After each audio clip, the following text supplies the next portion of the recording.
ಬಹುಶಃ ಸ್ಫೂರ್ತಿದಾಯಕ ಕಥೆಗಳನ್ನು ನಮ್ಮನ್ನು ನಾವೇ ಪ್ರೇರೇಪಿಸಿ ಅಸಾಧ್ಯವೆಂಬುದನ್ನು ಸಾಧ್ಯ ಮಾಡಿ ತೋರಿಸಬಹುದು ಎಂಬ ಭರವಸೆಯಿಂದ ಈ ನಮ್ಮ ಅಂತರಂಗ ಚಾನೆಲ್ ಅನ್ನು ಪ್ರಾರಂಭಿಸುತ್ತಿದ್ದೇವೆ.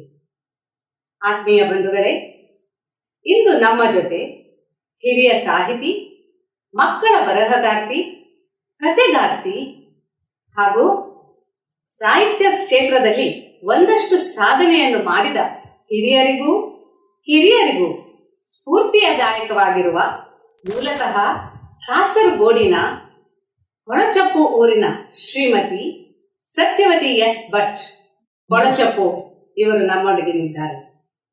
ಬಾಲ್ಯ, ಪ್ರೌಢ, ಯೌವನ, ಗೃಹಸ್ಥ ಜೀವನವನ್ನು ದಾಟಿ ವೃದ್ಧಾಪ್ಯದ ಹೊಸ್ತಿಲಿನಲ್ಲಿ ತನ್ನಲ್ಲಿ ಹುದುಗಿದ್ದ ಬರವಣಿಗೆಯ ಬೀಜವನ್ನು ಬಿತ್ತಿ ಸಾಹಿತ್ಯ ಫಸಲನ್ನು ತೆಗೆದು ಅಸಾಮಾನ್ಯ ಸಾಧನೆಗೈದವರು ಇವರು. ಬನ್ನಿ, ಅವರ ಬದುಕು ಮತ್ತು ಸಾಹಿತ್ಯದ ಯಶೋಗಾಥೆಯನ್ನು ತಿಳಿದುಕೊಳ್ಳೋಣ. ಮೇಡಮ್ ನಮಸ್ತೆ. ನಮಸ್ಕಾರ. ನಮ್ಮ ಸಾಹಿತ್ಯ ಸಂವಾದಕ್ಕೆ ನಿಮಗೆ ಆದರಣೀಯ ಸ್ವಾಗತ. ಪ್ರತಿಯೊಬ್ಬರ ಜೀವನದಲ್ಲಿ ಮೊದಲ ಹಂತ ಬಾಲ್ಯ. ಬಾಲ್ಯ ಎಂದರೆ ಒಂದು ಮರೆಯಲಾಗದ ಅನುಭವ. ಮೇಡಮ್, ನಿಮ್ಮ ಬಾಲ್ಯದ ಜೀವನ ಹೇಗಿತ್ತು ಎನ್ನುವುದರ ಬಗ್ಗೆ ತಿಳಿಸುವಿರಾ? ಬಾಲ್ಯ ಅಂದ ಕೂಡಲೇ ನಾನು ನನ್ನ ತವರಿಗೆ ಮೊದಲು ಹೋಗ್ಬೇಕಾಗ್ತದೆ. ಈಗ ಬಾಲ್ಯ ಕಳೆಯುವುದಲ್ಲೇ ತಾನೆ. ನನ್ನ ತಂದೆಯವರು ಬಂಟ್ವಾಳ ತಾಲೂಕು ಅಡ್ಡನಡ್ಕದ ಹತ್ತಿರದ ಮರಟ್ಟಿಣಿಯಲ್ಲಿ ವಾಸ್ತವ್ಯ ಇದ್ದವರು. ಮೂಲತಃ ಅವರು ಮರುವಾಡದಲ್ಲಿದ್ದವರು. ನಮ್ಮ ತಾಯಿ ಶಂಕರಿಯಮ್ಮ. ಅವರಿಗೆ ನಾವು 8 ಜನ ಮಕ್ಕಳು, 6 ಜನ ಹೆಣ್ಮಕ್ಳು, 2 ಜನ ಗಂಡ್ಮಕ್ಳು. ಆಗಿನ ಆ ಸಂಪ್ರದಾಯಸ್ಥ ಕುಟುಂಬದಲ್ಲಿ ಸ್ವಲ್ಪ ಹೆಣ್ಮಕ್ಳಂದ್ರೆ ಸ್ವಲ್ಪ ಅಲಕ್ಷತನ ಇತ್ತು. ಆದ್ರೆ ನನ್ನ ಹೆತ್ತವರು ಹಾಗೆ ಮಾಡಲಿಲ್ಲ. ಎಲ್ಲಾ ಹೆಣ್ಮಕ್ಳನ್ನು ಗಂಡ್ಮಕ್ಳನ್ನು ಇದೇ ತರ ನೋಡ್ತಿದ್ರು. ನಾನು 8 ಮಕ್ಕಳಲ್ಲಿ ಕೊನೆಯವಳು. ಹಾಗಾಗಿ ಅವರಿಗೆಲ್ಲ ನನ್ನ ಮೇಲೆ ಒಂದು ತೂಕ ಪ್ರೀತಿ ಜಾಸ್ತಿ. ಕೊಂಡಾಟದಲ್ಲಿ ಬೆಳೆದವಳು ಅಂತ ಹೇಳ್ಬೋದು. ನನ್ನ ತಾಯಿಗೆ ಸಹಕಾರ ಕೊಡ್ಲಿಕ್ಕೆ ಒಳಗೆ ನನ್ನ ಅಕ್ಕಂದಿರಿದ್ರು. ಹಾಗಾಗಿ ನನಗೆ ಯಾವ ಜವಾಬ್ದಾರಿಗೂ ಆಗಿರಲಿಲ್ಲ. ಊಟ ಮಾಡೋದು, ಬಾಲ್ಯನು ಆಟಕ್ಕೆ ಹೋಗುದು, ಅದೇ ಅಂದ್ರೆ ನನ್ನ ಅಕ್ಕನ ಮಕ್ಕಳು ನಮ್ಮ ಜೊತೆಗೆ ಕೆಲಸ ಇರ್ತಿದ್ರು. ಅವರ ಜೊತೆ ಆಡುವುದು, ಗುಡ್ಡೆಗೆ ಹೋಗುದು, ನಮ್ಮ ನೇರಳೆ ಹಣ್ಣನ್ನ ಕೊಯ್ಯುವುದು, ಅಂಗಳದಲ್ಲಿ ಜಿಬ್ಬಿಲಿ ಆಡುವುದು, ಮತ್ತೆ ಮಣ್ಣಲ್ಲಿ ಆಡುವುದು. ನಮ್ಮ ತಂದೆಯವರು ಪುಣೆ ಡಾಕ್ಟರ್ ಆಗಿದ್ರು, ಪ್ರಕೃತಿ ಚಿಕಿತ್ಸೆ. ಹಾಗಾಗಿ ನಮಗೆ ಮಣ್ಣಲ್ಲೆಲ್ಲ ಆಡ್ಲಿಕ್ಕೆ ಅವರು ನಿಬಂಧನೆ ಮಾಡ್ತಿರ್ಲಿಲ್ಲ. ಹಾಗಾಗಿ ಮಣ್ಣಲ್ಲಿ ಆಡುವುದು. ಮತ್ತೆ ನಮ್ಮ ತಂದೆಯವರು ಈಜು ಕಲಿಸಿದ್ರು ನಮಗೆ. ಎಲ್ಲರೂ ನೀರಲ್ಲಿ ಬಿದ್ರೆ ಎದ್ದು ಬರಬೇಕು, ಸಾಯಬಾರದು ಅಂತ. ಹಾಗಾಗಿ ಎಲ್ಲ ನಮ್ಗೆ ಸಣ್ಣದಿರುವಾಗಲೇ ನನಗೂ ಈಜು ಬರ್ತಿತ್ತು. ನಾವು ಮಕ್ಕಳಲ್ಲಿ ಆ ಕೊಡ ಈಗಲೂ ಕೂಡ ಉಂಟದು ನನ್ನ ತಾಯಿ ಮನೆಯಲ್ಲಿ. ಯಾಕೆ ಹೌದು, ನಮ್ಮ ತಾಯಿ ಮನೆ ಅಂತ ಹೇಳಿದ್ರೆ ಅದು ಕೃಷಿ ಕುಟುಂಬ. ಹಾಗೆ ತೋಟಕ್ಕೆ ನೀರು ಹಾಯಿಸ್ಬೇಕಲ್ಲ, ಅದರಲ್ಲಿ ನಾವು ಈಜುದು ಯಾವ ತರ ಬೇಕಾದರೂ ನಾನು ಈಜ್ತಿದ್ದೆ. ಅದರಲ್ಲಿ ಬಹಳ ನೌಪಣ್ಯತೆ ಇತ್ತು.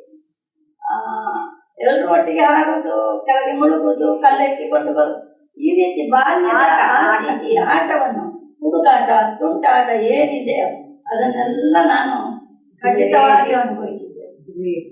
ಈಗ ನನಗೆ ಒಂದು ವಿಷಾದ ಅಂತ ಹೇಳಿದ್ರೆ, ಈಗಿನ ಮಕ್ಕಳು ಈ ಬಾಲ್ಯವನ್ನು ಅನುಭವಿಸುತ್ತಿಲ್ಲ. ನಮ್ಮ ಕಾಲದಲ್ಲಿ ಬಾಲ್ಯವನ್ನು ಅಂದ್ರೆ ಅದು ಇವಾಗ ಹೇಳಿದ ಹಾಗೆ ಬಾಲ್ಯ, ಯೌವನ. ಈ ಬಾಲ್ಯ ಅಂತ ಹೇಳಿದ್ರೆ ಜೀವನದ ಒಂದು ಸಿಹಿಯಾದ ಅನುಭವವನ್ನು ಹೊಂದಿರುವ ಒಂದು ಹಂತ. ಅದನ್ನು ಎಲ್ಲರೂ ಅನುಭವಿಸ್ಬೇಕು ನಿಜವಾಗಿ. ಇನ್ನು ಅದು ದಾಟಿದ್ರೆ ಮತ್ತೆ ಅದು ಖಂಡಿತ ಬರುವುದಿಲ್ಲ ಅಲ್ವಾ? ಹಾಗಾಗಿ ನಾನು ಮತ್ತೆ 6 ವರ್ಷ ಅಲ್ಲದೆ ಆಗ ಶಾಲೆಗೆ ಸೇರಿಲ್ಲ. ಈಗಿನ ಹಾಗೆ 2 ವರ್ಷ ಆಗುವಾಗ್ಲೇ 3 ವರ್ಷ ಆಗುವಾಗ್ಲೇ ಶಾಲೆಗೆ ಹೋಗೋ ಪ್ರಮೇಯವೇ ಇಲ್ಲ. ಶಾಲೆಗೆ ಹೋಗುವಾಗ್ಲೂ ಒಂದು ಸ್ಲೇಟು, ಒಂದು ಕಡ್ಡಿ, ಒಂದು ಕನ್ನಡ ಪುಸ್ತಕ, ಅದು 5ನೇವರೆಗೆ. ಮತ್ತೆ ಅದು ಅದರಲ್ಲೇ ನಮ್ಮ ವಿದ್ಯಾಭ್ಯಾಸ ಆಗ್ತಿತ್ತು. ಶಾಲೆಗೆ ಈ ಪುಸ್ತಕದ ಹೇರುವಿಕೆ ಇರಲಿಲ್ಲ. ಅದೊಂದು ಭಾರ ಅಂತ ಆಗ್ತೇ ಇರಲಿಲ್ಲ. ಶಾಲೆಯಿಂದ ಬರುವುದು, ಅದೇ ಏನು ಅವಾಗೇನು ಮನೆಗೆ ಕೆಲಸ ಅಂತ ಶಾಲೆಯದೊಂದು ಹೋಮ್ ವರ್ಕ್ ಅಂತ ಇರ್ತಲ್ಲ, ಅದೆಲ್ಲ ಏನು ಕೊಡ್ತಿರ್ಲಿಲ್ಲ. ನಾವು ಅದೇ ಶಾಲೆಯಿಂದ ಬಂದು ಆ ತಾಯಿ ಅಂತ ತಿನ್ಲಿಕ್ಕೆ ಕೊಟ್ಟು ಅದನ್ನು ತಿಂದುಕೊಂಡು ಹೋಗುವುದು ಆಟ ಆಡ್ಲಿಕ್ಕೆ. ಇದು ಆಗಿನ ಒಂದು ಬಾಲ್ಯದ ಒಂದು ಸಿಹಿ ಪೂರಣ. ಆದ್ರೆ ಎಲ್ಲವೂ ಬಾಲ್ಯದಲ್ಲಿ ಸಿಹಿಯೇ ಬರ್ತದೆ ಅಂತ ಹೇಳಿಕ್ಕೆ ಆಗುದಿಲ್ಲ, ಕಹಿ ಕೂಡ ಇರ್ತದೆ. ನನಗೆ ನಾನು ಮತ್ತೆ 7ನೇ ಕ್ಲಾಸಿನವರೆಗೆ ಅಡ್ಡಾಟ ಶಾಲೆಯಲ್ಲಿ ಹೋದೆ. 8ನೇ ಆಗುವಾಗ ನಾನು ಮಂಗಳೂರಿಗೆ ಬಂದೆ. ನನ್ನ ಅಣ್ಣ ವಕೀಲರಾಗಿ ಅವರಲ್ಲಿ ಮನೆ ಮಾಡಿದ್ರು. ಹಾಗಾಗಿ ನನ್ನನ್ನು ಅಲ್ಲಿ ಶಾಲೆಗೆ ಸೇರಿಸಿದ್ರು, ಇಲ್ಲಿ ಮಂಗಳೂರಲ್ಲಿ. ಅದು ಕೊಂಚಾಡಿ ರಾಮಾಶ್ರಮ ಶಾಲೆ. ಅಲ್ಲಿಯೂ ಅಲ್ಲಿ ನಮಗೆ 8ನೇ ಕ್ಲಾಸಿಗೆ ಇದ್ದದ್ದು ಸುನಂದ ಟೀಚರ್ ಅಂತ.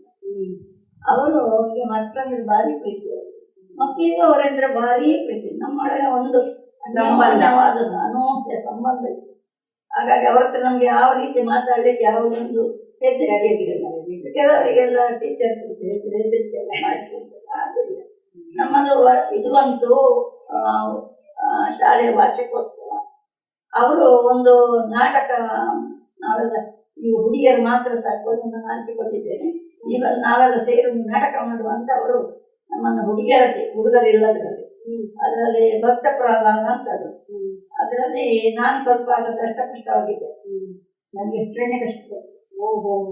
ನನ್ನ ಗೆಳತಿ ಇನ್ನೊಬ್ಳು ತಾರ, ಅವಳು ದಯಾದಿ, ಶ್ಯಾಮಲ ಕುಳ್ಳಗೆ, ಅವರಿಗೆ ಪ್ರಹ್ಲಾದ. ಅವರವರ ವ್ಯಕ್ತಿತ್ವಕ್ಕನ್ನು ಅವರಿಗೆ ಭಾಗ ಮಾಡಿಕೊಟ್ರು. ದಿನ ಅದನ್ನು ಪ್ರಾಕ್ಟೀಸ್ ಮಾಡ್ತಿದ್ರು, ನಾವು ಮಾಡ್ತಿದ್ದೆವು. ಆ ನಾಟಕ ಬಹಳ ಚೆನ್ನಾಗಿ ಮೂಡಿ ಬಂದಿದೆ. ಎಲ್ಲರೂ ಪ್ರೇಕ್ಷಕರಿಂದ ಹಿಡಿದು ಶಾಲೆಯ ಅಧ್ಯಾಪಕರಿಂದ ಎಲ್ಲರೂ ನಮ್ಮ ನಾಟಕಕ್ಕೆ ಚಪ್ಪಾಳೆ ತಟ್ಟಿದ್ದಾರೆ. ನನ್ನ ಹಿರಣ್ಯಕಶಿಪು ಅಂತೂ ಎಲ್ರಿಗೂ ಬಹಳ ಖುಷಿಯಾಗಿದೆ, ನನಗೂ ಖುಷಿಯೇ ಆಗಿತ್ತು. ಆದ್ರೆ ಮನೆಗೆ ಬಂದಾಗ ಆ ಖುಷಿ ಎಲ್ಲ ಹೋಯ್ತು.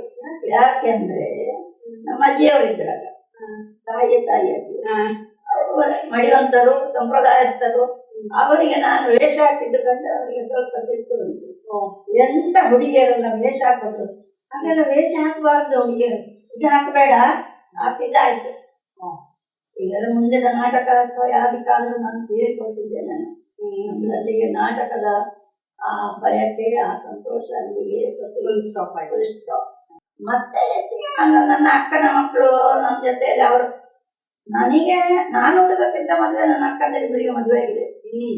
ಅವರ ಮಕ್ಕಳು ನನ್ನ ಸಮವಯಸ್ಕರು, ನನಗಿಂತ ದೊಡ್ಡವರು. ಡಾಕ್ಟರ್ ಬನಾರಿ ರಮಾಂದ್ರ ಅವರಿದ್ದಾರೆ, ಸಾಹಿತ್ಯದಲ್ಲಿ ಮೇರು ಸಾಹಿತಿಯವರು. ಅವರಿಗೆ ನನಗಿಂತ ಸ್ವಲ್ಪ ದೊಡ್ಡವರು. ಹೀಗೆ ಅವರೆಲ್ಲ ಅಲ್ಲೇ ಶಾಲೆಗೆ ಹೋದದ್ದು. ಹಾಗೆ ಅವರೆಲ್ಲ ಒಂದು ಸಹವಾಸದಲ್ಲಿ ನಾನು ತುಂಬಾ ಖುಷಿಯಲ್ಲಿ ಇದ್ದೇನೆ. ಮೇಡಮ್, ನಿಮ್ಮ ಬಾಲ್ಯದ ಜೀವನ ಒಳ್ಳೆಯ ಒಂದು ಅದ್ಭುತವಾಗಿತ್ತು, ಕೇಳೋಣ ಅಂತ ಅನಿಸುತ್ತದೆ. ಇರಲಿ, ಈಗ ಬಾಲ್ಯದಾಗಿ ಪ್ರೌಢತೆಗೆ ಬಂದು SSLC ವಿದ್ಯಾಭ್ಯಾಸ ಮುಗಿಸಿ ಪ್ರಥಮ PUC ಸೇರುವ ಸಂದರ್ಭದಲ್ಲಿ ನಿಮ್ಮ ಶೈಕ್ಷಣಿಕ ಜೀವನದ ಭವಿಷ್ಯದ ಕುರಿತು ಯಾವ ರೀತಿ ಕನಸುಗಳನ್ನು ಕಂಡಿದ್ದೀರಿ? ಆವಾಗಿನ ಕಾಲದಲ್ಲಿ ಪ್ರಾಥಮಿಕ ಅಂದ್ರೆ 8ನೇ ಕ್ಲಾಸ್ ತನಕ, ಹೈಸ್ಕೂಲ್ ಅಂದ್ರೆ 9, 10, 11. ಈಗ ಪ್ರಾಥಮಿಕದಲ್ಲಿ 7ನೇ ಕ್ಲಾಸ್, ಹೈಸ್ಕೂಲಲ್ಲಿ 10ನೇ ಕ್ಲಾಸು. ಅಂದ್ರೆ ನಾನು SSLC ಅಂದ್ರೆ ಆಗಿನ SSLC ಅಂದ್ರೆ ಈಗಿನ PUC ಅಂತ ಹೇಳ್ಬೋದು. ನನಗೆ ಕನಸು ಅಂದ್ರೆ ಆವಾಗ ಏನಾಗಿತ್ತಂದ್ರೆ, ನನ್ನ ಅಕ್ಕಂದಿರೆಲ್ಲ 8ನೇ ಕ್ಲಾಸಿಗಿಂತ ಮುಂದೆ ಹೋಗ್ಲಿಲ್ಲ ಯಾರು. ನನ್ನ ಸಂಪ್ರದಾಯದ ಬೇರೆ ಎಲ್ಲ ಎಲ್ಲಿಯೂ, ಈಗ ಹಾಸ್ಟೆಲ್ ಅಲ್ಲಿಯಾ ಇನ್ನೊಬ್ಬರ ಮನೆಯಲ್ಲಿಯಾ ಇಟ್ಟುಕೊಂಡು ಕಲಿಸ್ಲಿಕ್ಕೆ ನಮ್ಮ ತಂದೆಯವರು ಯಾವಾಗಲೂ ಹೋಗ್ತಿರ್ಲಿಲ್ಲ. ಹಾಗಾಗಿ ಅಡ್ಡನಡ್ಕದಲ್ಲಿ ಎಷ್ಟುಂಟು ಅಷ್ಟೇ ನನ್ನ ಅಕ್ಕಂದಿರು ಕಲ್ತದೆ. ಆದ್ರೆ ನನ್ನ ಅಣ್ಣ ವಕಾಲತ್ ಕಲ್ತು ಅವರು ಮಂಗಳೂರಿಗೆ ಬಂದ ನಂತರ ಅವರು ಮನೆ ಮಾಡಿದ್ರಲ್ಲಿ, ಆವಾಗ ನನ್ನನ್ನು ಅವರು ಇಲ್ಲಿ ಮಂಗಳೂರಿಂದ ಶಾಲೆಗೆ ಕಳಿಸ್ಲಿಕ್ಕೆ ಶುರು ಮಾಡಿದ್ರು. ನನ್ನ ತಂದೆಯವರಿಗೂ ತಾಯಿಯವರಿಗೂ ಹೆಣ್ಮಕ್ಳು ಓದ್ಬೇಕು ಅಂತ ಇಚ್ಛೆ ಇತ್ತು. ಆದ್ರೆ ಅಜ್ಜಿಯವರಿಗೆ ಅದೇ ಅಷ್ಟು ಸಮ್ಮತಿ ಇರ್ತಿರ್ಲಿಲ್ಲ. ಮತ್ತೆ ಆಗಿನ ಕಾಲದಲ್ಲಿ ಆಗಿನ ಹೆಣ್ಮಕ್ಳು SSLC ಕಲ್ತ ದೊಡ್ಡದೇ ಆಯ್ತು, ದೊಡ್ಡ ಸಂಗತಿಯಲ್ಲ ಆವಾಗ. ಅವಳು SSLC ಕಲ್ತಿದ್ದಾಳೆ. ನನ್ನ ಅಜ್ಜಿ ಹೇಳ್ತಿದ್ರು, ಇವಳು SSLC ಕಲ್ತವ್ರಿಗೆ ಇನ್ನು ಗಂಟೆ ಸಿಗ್ತದೆ. ಈ ತರದ ಭಾವನೆ ಇತ್ತು ನೋಡಿ. ಹಾಗಾಗಿ ನನಗೆ, ನಾನು 8ನೇ ಕ್ಲಾಸಿಗೆ ಮಂಗಳೂರಿಗೆ ಬಂದದ್ದೇ ನನಗೊಂದು ಖುಷಿ. ಮತ್ತೆ ಇಲ್ಲಿ ಬಲ್ಮಠ ಶಾಲೆ, ಅದು government secondary school for women, ಅಲ್ಲಿ ಟ್ರೈನಿಂಗ್ ಕೂಡ ಇತ್ತು. ಆ ಶಾಲೆಗೆ ನಾನು ಓದದ್ದು. ಈಗಲೂ ಅದು ಉಂಟು. ಅದರಲ್ಲಿ ಹೇಗೆ ಅಭಿವೃದ್ಧಿ ಆಗಿದೆ ಅಂತ ನನಗೆ ಗೊತ್ತಿಲ್ಲ. ಅವಾಗ ಹೆಣ್ಮಕ್ಳನ್ನು ಒಬ್ಬರೊಬ್ಬರನ್ನ ಯಾರು ಶಾಲೆಗೆ ಕಲಿಸ್ತಿರ್ಲಿಲ್ಲ. 9ನೇ ಕ್ಲಾಸ್ನಲ್ಲಿ ನನ್ನ ತಂದೆಯವರು ತೀರಿಯೋದು. ಅದು ನನಗೆ ಆಗ ಅಷ್ಟೊಂದು ಅದರ ಅನುಭವ ಇಲ್ಲ. ಆದ್ರೆ ಬಹಳ ಬೇಸರ ಆಗಿತ್ತು. ತಂದೆಯವರು ಹೋಗೋದು ಪರಿವರ್ತನೆ, ಹೌದು, ಒಂದು ಪರಿವರ್ತನೆ ಆಯ್ತು ಅಲ್ಲಿ. ಆದರೂ ನಾನು 9ನೇ ಕ್ಲಾಸ್ ಮುಗಿಸಿದೆ, 10 ಮುಗಿಸಿದೆ, 11 ಆಯಿತು. 11 ಆಗುವಾಗ ನನಗೆ ಸ್ವಲ್ಪ ಮನಸ್ಸಲ್ಲಿ ಆಯಿತು, ನಾನು ಇನ್ನೂ ಕಲಿಬೇಕು, ಇನ್ನೂ ನಾನು ಮುಂದಕ್ಕೆ ಹೋಗಬೇಕು.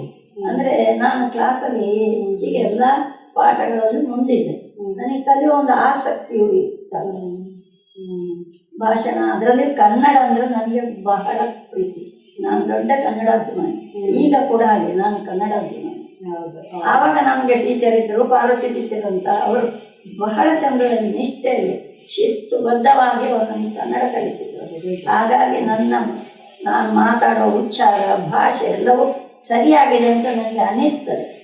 ಗುರುಗಳ ಪ್ರಭಾವ. ಹೌದು, ನೀವು ಹೇಳಿದ್ದು ಸರಿ. ಹಾಗೆ 11ನೇ ತರಗತಿ ಬರುವಾಗ ನನಗೆ ಮುಂದೆ ಹೋಗ್ಬೇಕು ಅಂತ ಆದರೂ ಮನಸ್ಸಲ್ಲೇ ಇತ್ತು.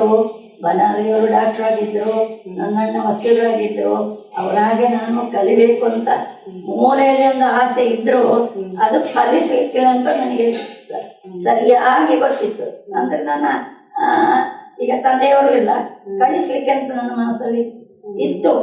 ಆದ್ರೆ ಆ ಶಾಲೆಯಲ್ಲಿ ಟ್ರೈನಿಂಗ್ ಇತ್ತು ನೋಡಿ, 2 ವರ್ಷ ಟ್ರೈನಿಂಗ್ ಆದ್ರೆ ಮತ್ತೆ ಟೀಚರ್ ಕೆಲಸ ಮಾಡ್ಬೋದು. ಅದನ್ನಾದ್ರೂ ಕಲಿಯೋದಿತ್ತು, ಅಲ್ಲಿಗೆ ಹೋಗಿ ಅಂತ ನನಗಿತ್ತು. ಆದ್ರೆ ಅದು ಕೂಡ ನನಗೆ ಕಲಿಲಿಕ್ಕೆ ಆಗಲಿಲ್ಲ. ಅದು ಒಂದು ಅಂದ್ರೆ ಸಂಪ್ರದಾಯಸ್ಥ, ನಾನು ಹೇಳಿದೆಲ್ಲ ಸಂಪ್ರದಾಯಸ್ಥ ಮಡಿವಂತಿಕೆ ಇತ್ತಲ್ಲ ಆಗ. ಮತ್ತೆ ಈ ಹವ್ಯಕರಲ್ಲಿ ಜಾಸ್ತಿ ಅದು ಈ ಮಡಿವಂತಿಕೆ. ಈಗ ಪ್ರೌಢತೆಯನ್ನು ದಾಟಿ ಯೌವನಕ್ಕೆ ಕಾಲಿಡುವ ಆರಂಭದಲ್ಲೇ ಮದುವೆ ಎಂಬ ಬಂಧನಕ್ಕೆ ನೀವು ಒಳಪಡಲೇಬೇಕಾಯ್ತು. ಓಕೆ, ಕೂಡು ಕುಟುಂಬ ನಿಮ್ಮದಾಗ, ಗಂಡ, ಮನೆ, ಮಕ್ಕಳು, ಹೀಗೆ ಸಾಂಸಾರಿಕ ಜವಾಬ್ದಾರಿಗಳಿಗೆ ಎಳೆಯ ಪ್ರಾಯದಲ್ಲೇ ಹೆಗಲು ಕೊಡಬೇಕಾಯ್ತು ಅಲ್ವೇ ಮೇಡಮ್? ಇವೆಲ್ಲವುಗಳನ್ನು ಯಾವ ರೀತಿ ನಿಭಾಯಿಸಿದ್ದೀರಿ? ಮದುವೆಯಾಗಿ ನಾನು ಹೋದ ಮನೆ ಅಂದ್ರೆ ಅದು ಮೂಲತಃ ನಮ್ಮ ಮನೆ ಹೆಸರು ಬಿಡುಗಡೆ. ಅಲ್ಲಿಯೂ ಕೂಡು ಕುಟುಂಬ. ಅಲ್ಲಿ 6 ಜನ ಗಂಡು ಮಕ್ಕಳು, 2 ಹೆಣ್ಣು ಮಕ್ಕಳು. ನಾನು 4ನೇಯವರು, ನನ್ನ ಗಂಡ 4ನೇಯವರು. ಅವರು ಆಗ ಆಯುರ್ವೇದ ಕಲಿತಾ ಇದ್ರು. 1 ವರ್ಷ ಅವರಿಗೆ ಸಂಪೂರ್ಣ ಮಾಡ್ಲಿಕ್ಕೆ ಇತ್ತು. ನನ್ನನ್ನು ಮದುವೆ ಆಗುವಾಗ ಕಲಿಯುವಾಗಲೇ ಮದುವೆ ಮಾಡಿದ್ರು.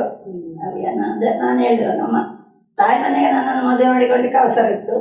ಆಗ ಅವರು ಸಿಕ್ಕಿದ್ರು, ಮದುವೆ ಆಯ್ತು. ಅವರ ಅಣ್ಣಂದಿರು 3. ಅಲ್ಲಿಯೂ ನನ್ನ ಗಂಡನಿಗೂ ತಂದಿರುವಾಗಲೇ ತಂದೆ ತೀರಿ ಹೋಗಿದ್ದಾರೆ. ಹಾಗಾಗಿ ಅವರ ಅಣ್ಣ ಇಂಜಿನಿಯರಿಂಗ್ ಕಲಿತರು ಕೂಡ ಅವರು ಉದ್ಯೋಗಕ್ಕೆ ಹೋಗಲಿಲ್ಲ. ಆಗ ಕೃಷಿಗೆ, ಉದ್ಯೋಗಕ್ಕಿಂತ ಹೆಚ್ಚು ಕೃಷಿಗೆ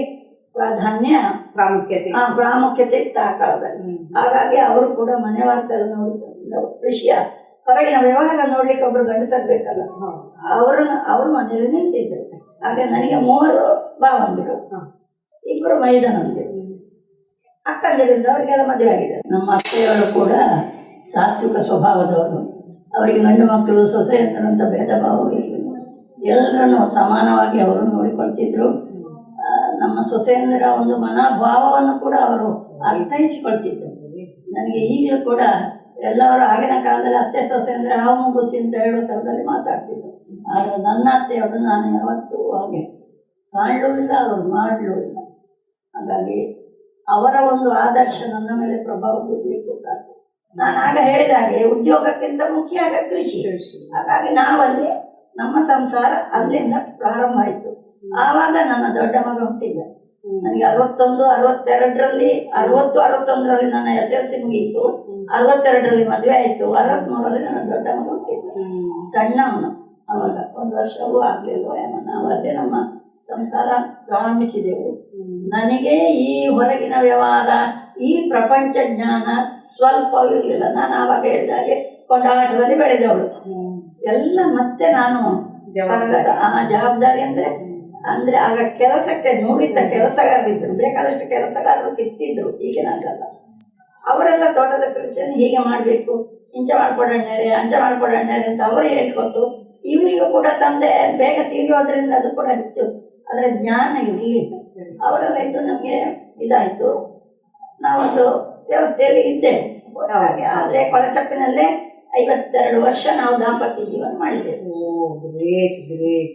ಆದರೂ ಮೇಡಮ್, ಬಿಡುವಿಲ್ಲದ ಸಾಂಸಾರಿಕ ಜೀವನದ ನಡುವೆ, ಜವಾಬ್ದಾರಿಯೂ ನಡುವೆಯೂ ಸಾಹಿತ್ಯ ಕ್ಷೇತ್ರದಲ್ಲಿ ನಿಮಗೆ ಆಸಕ್ತಿ ಹೇಗೆ ಬೆಳೆಯಿತು? ಸಾಹಿತ್ಯದಲ್ಲಿ ಆಸಕ್ತಿ ಅಂದರೆ, ನಾನು ಹೈಸ್ಕೂಲ್ನಲ್ಲಿರುವಾಗಲೇ ಬನಾರಿಯವರು ಅವರು ಸಾಹಿತ್ಯ ಕ್ಷೇತ್ರದಲ್ಲಿ ಆವಾಗಲೇ ಪಡೆದಿರುವರು. ಅವರ ಕೃತಿಗಳು ಕೆಲವಾರು ಹೊರಗೆ ಬಂದಿವೆ. ನನಗೆ ಅದನ್ನು ಓದಿದಾಗ ನನಗೆ ಯಾಕೆ ಬರಿಬಾರ್ದು ಅಂತ ನನ್ನ ಮನಸ್ಸಲ್ಲೇ ಇರ್ತಿತ್ತು. ಆದರೆ ಆವಾಗ ಯಾರೂ ಸಾಹಿತ್ಯಕ್ಕೆ ಪ್ರೋತ್ಸಾಹ ಕೊಡ್ತಿರ್ಲಿಲ್ಲ. ಮನೆಯಲ್ಲಿ ಯಾರು ಸಾಹಿತ್ಯಕ್ಕೆ ಪ್ರೋತ್ಸಾಹ ಇಲ್ಲ. ಎಲ್ಲರೂ ಮನೆ ಕೆಲಸ ಮಾಡಿಕೊಂಡಿರ್ಬೇಕು, ಅಷ್ಟೇ ಇರುವುದು ಆಗಿನದಲ್ಲಿ ಆ ಪರಂಪರೆಯಲ್ಲಿ. ಆದರೂ ನನಗೆ ಒಮ್ಮೆ ನನ್ನ ಮನಸ್ಸಿಗೆ ಬಂದ ಕವನಗಳನ್ನು ಬರೆದಿಟ್ಟುಕೊಳ್ತಿದ್ದೆ. ನನ್ನ ಒಂದು ಕಡತ ಮಾಡಿದ್ದೆ, ಅದರಲ್ಲಿ ಬರೆದಿಟ್ಟುಕೊಳ್ತಿದ್ದೆ. ಅದು ಹಾಗೆ ಇತ್ತು. ಮದುವೆ ಆಗಿ ಎಲ್ಲ ಹೋಯ್ತಲ್ಲ. ಮದುವೆ ಆಗಿ ಹೋದ ನಂತರ ಈ ಶಾಲೆಯಲ್ಲಿ ಕೂಡ ಪ್ರಬಂಧ ಸ್ಪರ್ಧೆ ಎಲ್ಲ ಇದ್ರೆ ನನಗೆ ಫಸ್ಟ್ ಪ್ರೈಸ್ ಬರ್ತಿತ್ತು. ಕನ್ನಡದಲ್ಲಿ ಕೂಡ ನಾನು ಮುಂದಿದ್ದೆ. ಹಾಗಾಗಿ ನನಗೆ ಆ ಸಾಹಿತ್ಯದಲ್ಲಿ ಒಂದು ಬೆಳವಣಿಗೆಗೆ ಸ್ವಲ್ಪ ಪ್ರೋತ್ಸಾಹ ಸಿಕ್ಕಿತ್ತು ಅಂತ ಅನ್ನಿಸ್ತದೆ. ಅದೇ ಹುದುಗಿತ್ತು, ಅದು ಸೂಕ್ತವಾಗಿತ್ತು. ನನ್ನ ಮದುವೆ ಆಗಿ ಹೋದ ನಂತರ ಅದಕ್ಕೆ ಆಸ್ಪದವೇ ಸಿಕ್ಕಿಲ್ಲ. ಆದ್ರೂ ಯಾವಾಗ್ಲಾದ್ರೂ ಒಮ್ಮೆ ರಾತ್ರಿಯಲ್ಲಿ 10 ಗಂಟೆಯ ನಂತರ ಯಾವಾಗ್ಲಾದ್ರೂ ಮನಸ್ಸಿಗೆ ಬಂದ ಚರಣಗಳನ್ನು ಏನಾದ್ರೂ ಬರೆದಿಟ್ಟುಕೊಳ್ತಿದ್ದೆ ನಾನು. ಅದು ಸ್ವಲ್ಪವೇ ವೃದ್ಧಾಗ್ತಾ ಇತ್ತು, ಅದರಲ್ಲೇ ಇತ್ತು. ಅದು ಯಾವಾಗ ಬೆಳಕಿಗೆ ಬಂತು ಅಂತ ಹೇಳಿದ್ರೆ, ಬನಾರಿಯವರು ವೈದ್ಯಕೀಯ ಅದರ ವಿದ್ಯಾಭ್ಯಾಸವನ್ನು ಮುಗಿಸಿ ಅವರು ಮಂಜೇಶ್ವರದಲ್ಲಿ ರೋಗಿಗಳ ಸೇವೆ ಮಾಡ್ತಿರುವಾಗ, ಅದು ನಮಗೆ ಹತ್ತಿರ ಅಲ್ಲಿ ಕೊಳಚಪ್ಪು ಮಂಜೇಶ್ವರ ಹತ್ತಿರ. ನಮಗೆ ಒಮ್ಮೊಮ್ಮೆ ಅವರನ್ನು ಭೇಟಿಯಾಗುವ ಸಂದರ್ಭ ಸಿಕ್ಕಿತ್ತು. ಹಾಗೆ ಒಮ್ಮೆ ಈಗ ನಾವು ಸಾಹಿತ್ಯದ ವಿಷಯ ಮಾತಾಡ್ತಿರುವಾಗ ನನಗೆ ಹೆದರಿಕೆಯಿಂದ ಕೇಳಿದೆ, ನಾನು ಕೆಲವು ಬರೆದಿಟ್ಟಿದ್ದೇನೆ ಅಂತ ತೋರಿಸು ಅಂತ ಕೇಳಿಲ್ಲ. ಅಯ್ಯೋ ಗೊತ್ತೇ ಇಲ್ಲ ನನಗೆ, ನೋಡಿ ತೋರಿಸು ನನಗೆ ಅಂತ ಅವರೇ ಹೇಳಿದ್ರು. ಹಾಗೆ ಮತ್ತೊಂದು ದಿವಸ ಹೋಗಿರುವಾಗ ಎಲ್ಲ ತೋರಿಸಿದೆ ಅವರಿಗೆ. ಅವರು ಅದನ್ನು ಬಹಳ ಮೆಚ್ಚಿಕೊಂಡ್ರು. ಒಳ್ಳೆದಾಗಿದೆ ಇದರಲ್ಲಿ ಸ್ವಲ್ಪ ತಿದ್ದುಪಡಿ ಉಂಟು, ಅದು ನಾನು ನಿಮಗೆ ಮಾಡಿಕೊಡ್ತೇನೆ. ಅವರೇ ಅದರ ನೇತೃತ್ವ ವಹಿಸಿ ತಿದ್ದುಪಡಿಯನ್ನು ಮಾಡಿ ಅದನ್ನೇ ಬಿಡುಗಡೆ ಪ್ರಿಂಟ್ ಕೂಡ ಅವರೇ ಮಾಡಿಸಿ ಅಲ್ಲೇ ಮಂಜೇಶ್ವರದಲ್ಲೇ ಬಿಡುಗಡೆ ಕೂಡ ಮಾಡ್ತಿದ್ದೆ. ಅಲ್ಲ ಅವರ ನೇತೃತ್ವದಲ್ಲಿ, ಅವರ ಜವಾಬ್ದಾರಿ. ಅದು 2 ಪುಸ್ತಕ, ಒಂದು ಮಕ್ಕಳ ಕವನ ಸಂಕಲನ, ಇನ್ನೊಂದು ದೊಡ್ಡವರದ್ದು ಕವನ. ಹಾಗೆ ನಿಮ್ಮ ಹತ್ರ ಸಾಧಾರಣ ಈಗ ಒಂದು 11 ಕೃತಿಗಳನ್ನು ನೀವು ಬಿಡುಗಡೆ ಮಾಡಿದ್ದೀರಿ ಅಲ್ವಾ ಈ ತನಕ? ಇದರಲ್ಲಿ 4 ಮಕ್ಕಳ ಕುರಿತಾದ, ಸರಿಯಲ್ಲ ಮೇಡಮ್, ಸಂಕಲನ. ಹೌದು. ಈ ಮಕ್ಕಳ ಕವನಗಳನ್ನು ಬರೆಯಲು ನಿಮಗೆ ಸ್ಫೂರ್ತಿ ಎಲ್ಲಿಂದ ಬರುತ್ತೆ? ಮೊದಲನೇದಾಗಿ ಒಂದು ಮಕ್ಕಳ ಸಂಕಲನ ನಾನು 2004ರಲ್ಲಿ ಅದೇ ಬನಾರಿಯವರ ಮುಖಾಂತರ ನಾನು ಅದೇ ಲೋಕಾರ್ಪಣೆಯಾಗಿದೆ. ಅದು ಒಂದು ಕಾರಣ. ಇನ್ನು ಮುಂದಕ್ಕೂ ಮಕ್ಕಳ ಕವನವನ್ನೇ ಬರೆಯುವಂತ ನನ್ನ ಮನಸ್ಸಲ್ಲಿತ್ತು. ಮತ್ತೆ ನನಗೆ ಮೊದಲಿಂದಲೂ ನಾನು ಸಣ್ಣದಿರುವಾಗಲೂ ನನಗೆ ಮಕ್ಕಳಂದ್ರೆ ಬಹಳ ಇಷ್ಟ. ಆವಾಗ ಹುಟ್ಟಿದ ಮಗುವನ್ನಾದ್ರೂ ಕೂಡ ನಾನು ನೋಡ್ಲಿಕ್ಕೆ ಹೋಗಿ ಅವ್ರನ್ನ ಮುದ್ದು ಮಾಡ್ತಿದ್ದೆ. ಅದು ಯಾವ ಜಾತಿ ನೀತಿ ನನ್ನಲ್ಲಿ ಇರಲಿಲ್ಲ. ಹೋಗ್ತಿದ್ದೆ ನಾನು ಕೆಲಸದವರ ಮನೆಗಾದ್ರೆ ಎಲ್ಲಿಗಾದ್ರೂ ಕಣ್ ತಪ್ಪಿಸಿ ಹೋಗ್ತಿದ್ದೆ. ಒಂದು ನಾನು ನಿಮಗೆ ಉದಾಹರಣೆ ಹೇಳ್ತೇನೆ. ನಮ್ಮಲ್ಲಿ ಮೊದಲು ನಮ್ಮ ತಾಯಿ ಮನೆಯಲ್ಲಿ ಒಬ್ಬರು ಈಗಿನ ಪರಿಶಿಷ್ಟ ಜಾತಿ ಹೇಳ್ತಾರಲ್ಲ, ಹೊಲೆಯರು, ಒಂದು ಕುಟುಂಬದಲ್ಲಿ ಕೆಲಸಕ್ಕೆ ಬರ್ತಿದ್ರು. ಅವರು ಮನೆಯ ಹತ್ತಿರಕ್ಕೆ ಬರುವಾಗಿಲ್ಲ, ದೂರದಲ್ಲಿ ನಿಲ್ಲಬೇಕು ಕೆಲಸಕ್ಕೆ ಬರುವಾಗ. ಅಂದರೆ ಅವರು ಒಂಥರ ಮೈಲಿಗೆ ಅಂತ ಹೇಳೋ ಭಾವನೆ ಆಗ ಈ ಮಡಿವಂತರಿಗೆ. ಅವರು ಮನೆ ಹತ್ತಿರ ಬಂದರೆ ಆ ಮೈಲಿಗೆ ನಮಗೆ ತಾಗ್ತದೆ. ಈ ಅಜ್ಜಿಯವರದ್ದೆಲ್ಲ ಭಾವನೆ ಹಾಗಂತ ಒಂದು ಮೂಢನಂಬಿಕೆ. ಹಾಗಾಗಿ ಅವರು ಅಲ್ಲಿ ದೂರದಲ್ಲಿ ನಿಲ್ಲಬೇಕಿತ್ತು. ಅವರ ಹೆಂಡತಿ ಹಡೆದಿದ್ದಾಳೆ ಅಂತ ನನಗೆ ಸುದ್ದಿ ಸಿಕ್ಕಿದ ಕೂಡ ನನಗೆ ಮಗುವನ್ನು ನೋಡಬೇಕು ಅಂತ ಆಯ್ತು. ಹಾಗೆ ನಾನು ಮನೆಯಲ್ಲಿ ಯಾರಿಗೆ ಹೇಳದೆ ಬಂದಿದ್ದೆ, ಮಗುವನ್ನು ನೋಡಿ ಬಂದಿದ್ದೆ. ಆದ್ರೆ ನಾನು ಬರುವಾಗಲೇ ಅಜ್ಜಿಗೆ ಆ ವಿಷಯ ಗೊತ್ತಾಗಿ ನನ್ನನ್ನು ಮನೆಯಿಂದ ಹೊರಗೆ ನಿಲ್ಲಿಸಿದ್ದಾರೆ. ಒಳಗೆ ಬರಬೇಡ, ನೀನು ಮೈಲಿಗೆ, ಹೋಗಿ ತಲೆಗೆಲ್ಲ ಸ್ನಾನ ಮಾಡಿಕೊಂಡು ಆ ಬಟ್ಟೆಗಳನ್ನೆಲ್ಲ ಒಗೆದು ಬೇರೆ ಬಟ್ಟೆಗಳನ್ನು ಹಾಕಿಕೊಂಡು ಬಾ. ಆಗಿನ ಸಮಯದ ಸಂಪ್ರದಾಯ. ನನಗೆ ಮತ್ತೆ ಮಕ್ಕಳಂದ್ರೆ ಅವರ ಶುದ್ಧ ಮನಸ್ಸು, ಮುಗ್ಧ ಹೃದಯ, ಅವರ ಕಾತುರದ ಒಂದು ಕಣ್ಣುಗಳು, ಪ್ರಕೃತಿಯಲ್ಲಿರುವ ಎಲ್ಲವನ್ನೂ ಅವರೊಂದು ಕೌತುಕವಾಗಿ ನೋಡ್ತಾ ಇದ್ದಾರೆ. ಇದೆಲ್ಲ ನನಗೊಂದು ಬಹಳ ಇಷ್ಟ ಆಗ್ತಿತ್ತು. ಮತ್ತೆ ನನಗೆ ಆ ಕಾಲದಲ್ಲಿ ಸಾಹಿತ್ಯದಲ್ಲಿ ಹೆಚ್ಚಿನ ಪ್ರಬುದ್ಧತೆ ನನ್ನಲ್ಲಿ ಇರಲಿಲ್ಲ. ಆವಾಗ ಮತ್ತೆ ಈ ದೊಡ್ಡ ದೊಡ್ಡ ಕವನ ಬರಬೇಕಾದ್ರೆ ಬರಿಬೇಕಾದಕ್ಕೆ ಅಂತ ಪದಪುಂಜಗಳು ಬೇಕಲ್ಲ, ಅದು ನನ್ನಲ್ಲಿ ಇರಲಿಲ್ಲ. ಬರೆದ ಸಾಹಿತ್ಯಗಳು ಎಲ್ಲ ಸರಳವಾಗಿ ಇದ್ದಾದ್ರಿಂದ ಅದು ಮಕ್ಕಳ ಕವನಕ್ಕೆ ಹೋಯಿತು. ಹಾಗಾಗಿ 3 ಮಕ್ಕಳ ಕವನ ಅದರ ನಂತರ ನಾನು ಮಾಡಿದೆ. ನಾನು ಯಜಮಾನರು ತೀರಿ ಹೋದ ನಂತರ 2019ರಲ್ಲಿ ಒಂದು ಬಂತು, 2020ರಲ್ಲಿ ಒಂದು, 2021ರಲ್ಲಿ ಹೀಗೆ 2-3 ಬಂತು. ಆವಾಗ ಕೊರೋನಾದ ಸಮಯ. ಆದ್ರೆ ಇದರ ಜೊತೆಗೆ ಮೇಡಮ್ ಸಾಹಿತ್ಯದ ವಿವಿಧ ಪ್ರಕಾರಗಳಾದ ಷಟ್ಪದಿ ಇರಲಿ, ಗಜಲ್ಗಳಿರಲಿ, ಇವುಗಳನ್ನೆಲ್ಲ ನೀವು 81ರ ವಯಸ್ಸಿನಲ್ಲೂ ಬರೆದಿದ್ದೀರಿ. ಆವಾಗ ನಮ್ಗೆ ಅದೆಲ್ಲ ಒಂದು ಆ ಪ್ರಾಯದಲ್ಲಿ ಅದೊಂದು ಕಬ್ಬಿಣದ ಕಡಲೆ ಅಂತ ಹೇಳ್ಬೋದು. ಇದನ್ನು ನೀವು ಹೇಗೆ ಈ ವಿಶೇಷತೆಯನ್ನು ಸಾಧಿಸಲು ಸಾಧ್ಯ ಆಯಿತು ಮೇಡಮ್? ಕಬ್ಬಿಣದ ಕಡಲೆ ಅಂತ ಹೇಳಿದ್ರೆ ಆಸಕ್ತಿ ಇಲ್ಲದವಳಿಗೆ, ಸಾಧನೆ ಇಲ್ಲದವಳಿಗೆ ಯಾವ ವಿಷಯವು ಕಬ್ಬಿಣದ ಕಡಲೆ ಆಗಲಿಕ್ಕೆ ಸಾಧ್ಯ ಉಂಟು. ಆಸಕ್ತಿ ಉಂಟಾ, ನಿಮಗೆ ಸಾಧನೆ ಉಂಟಾ, ಛಲ ಬಲ ಉಂಟಾ, ಕಬ್ಬಿಣದ ಕಡಲೆ ಕೂಡ ಸಾದಾ ಕಡಲೆಯೇ ಆಗಿ ಹೋಗ್ತದೆ. 2020ರಲ್ಲಿ ಕೊರೋನಾ ಬಂದ ಸಮಯ ಅಂತ ಅನ್ನಿಸ್ತದೆ ನನಗೆ. ಆವಾಗ ಈ ಸ್ಮಾರ್ಟ್ ಫೋನ್ಗಳು ಬಂತು ನೋಡಿ. ನನ್ನ ಮಗನು ನನಗೊಂದು ಫೋನ್ ತೆಗೆದುಕೊಟ್ಟ. ಅದನ್ನು ಚಾಲು ಮಾಡಲಿಕ್ಕೆ ನನಗೆ ಗೊತ್ತಿರಲಿಲ್ಲ. ಮಗ ಸೊಸೆ ನನಗೆ ಅಭ್ಯಾಸ ಮಾಡಿದ್ರು, ನಾನು ಅಭ್ಯಾಸ ಮಾಡಿಕೊಂಡೆ. ಸ್ವಲ್ಪವೇ ಒಮ್ಮೆಗೆ ಹೇಳಿದ್ರು ನನಗೆ ಗೊತ್ತಿರಲಿಲ್ಲ. ಸ್ವಲ್ಪವೇ ಮಾಡಿ ಆವಾಗ ಸಾಹಿತ್ಯ ಬಳಗಗಳು ಕೂಡ ಪ್ರಾರಂಭ ಆದವು. ಸಾಹಿತ್ಯ ಬಳಗದಲ್ಲಿ ಪುಸ್ತಕ ಮತ್ತು ಷಟ್ಪದಿ ಇದೆಲ್ಲ ವಿವಿಧ ಪ್ರಕಾರದ ಛಂದೋಬದ್ಧ ಕವನಗಳ ಸ್ಪರ್ಧೆ ಇತ್ತು. ನನಗೆ ಇದನ್ನೆಲ್ಲ ನೋಡಿ ಒಮ್ಮೆ ಆಶ್ಚರ್ಯ ಆಯಿತು. ಅಯ್ಯೋ, ಈ ಸಾಹಿತ್ಯ ಪ್ರಕಾರ ಅಂದರೆ ಇಷ್ಟು ವಿಶಾಲವಾಗಿದೆಯಾ ಹೇಳೋ ಒಂದು ಭಾವನೆ ಕೂಡ ನನ್ನಲ್ಲಿ ಬಂದಿತ್ತು.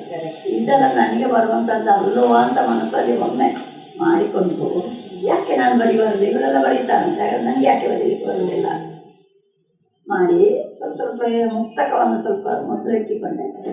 ಅದರಲ್ಲಿ ಬಂದ ಮುಕ್ತಕವನ್ನು ನೋಡಿ ನಾನು ಮುಕ್ತಕ ಬರೆದು ಅದನ್ನು ಹಿಳ್ಳೆಮನೆ ನಾರಾಯಣ ಭಟ್ ಇದ್ದಾರೆ, ಮುಕ್ತಕದಲ್ಲಿ ಬಹಳ ಪರಿಪೂರ್ಣತೆ ಪಡೆದವರು. ಅವರು ವಿ ಕುಳವರ್ವ, ಹಾಗೆ ಲಕ್ಷ್ಮೀ ಮಂಜೇಶ್ವರ, ಅವರೆಲ್ಲ ಅದರಲ್ಲಿ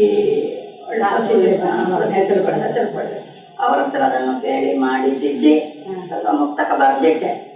ಆ ಸಮಯದಲ್ಲಿ ನನಗೆ ಪರಿಚಯ ಆದದ್ದು ಸತೀಶ್ ಸಂಕೋಳಿಯವರು.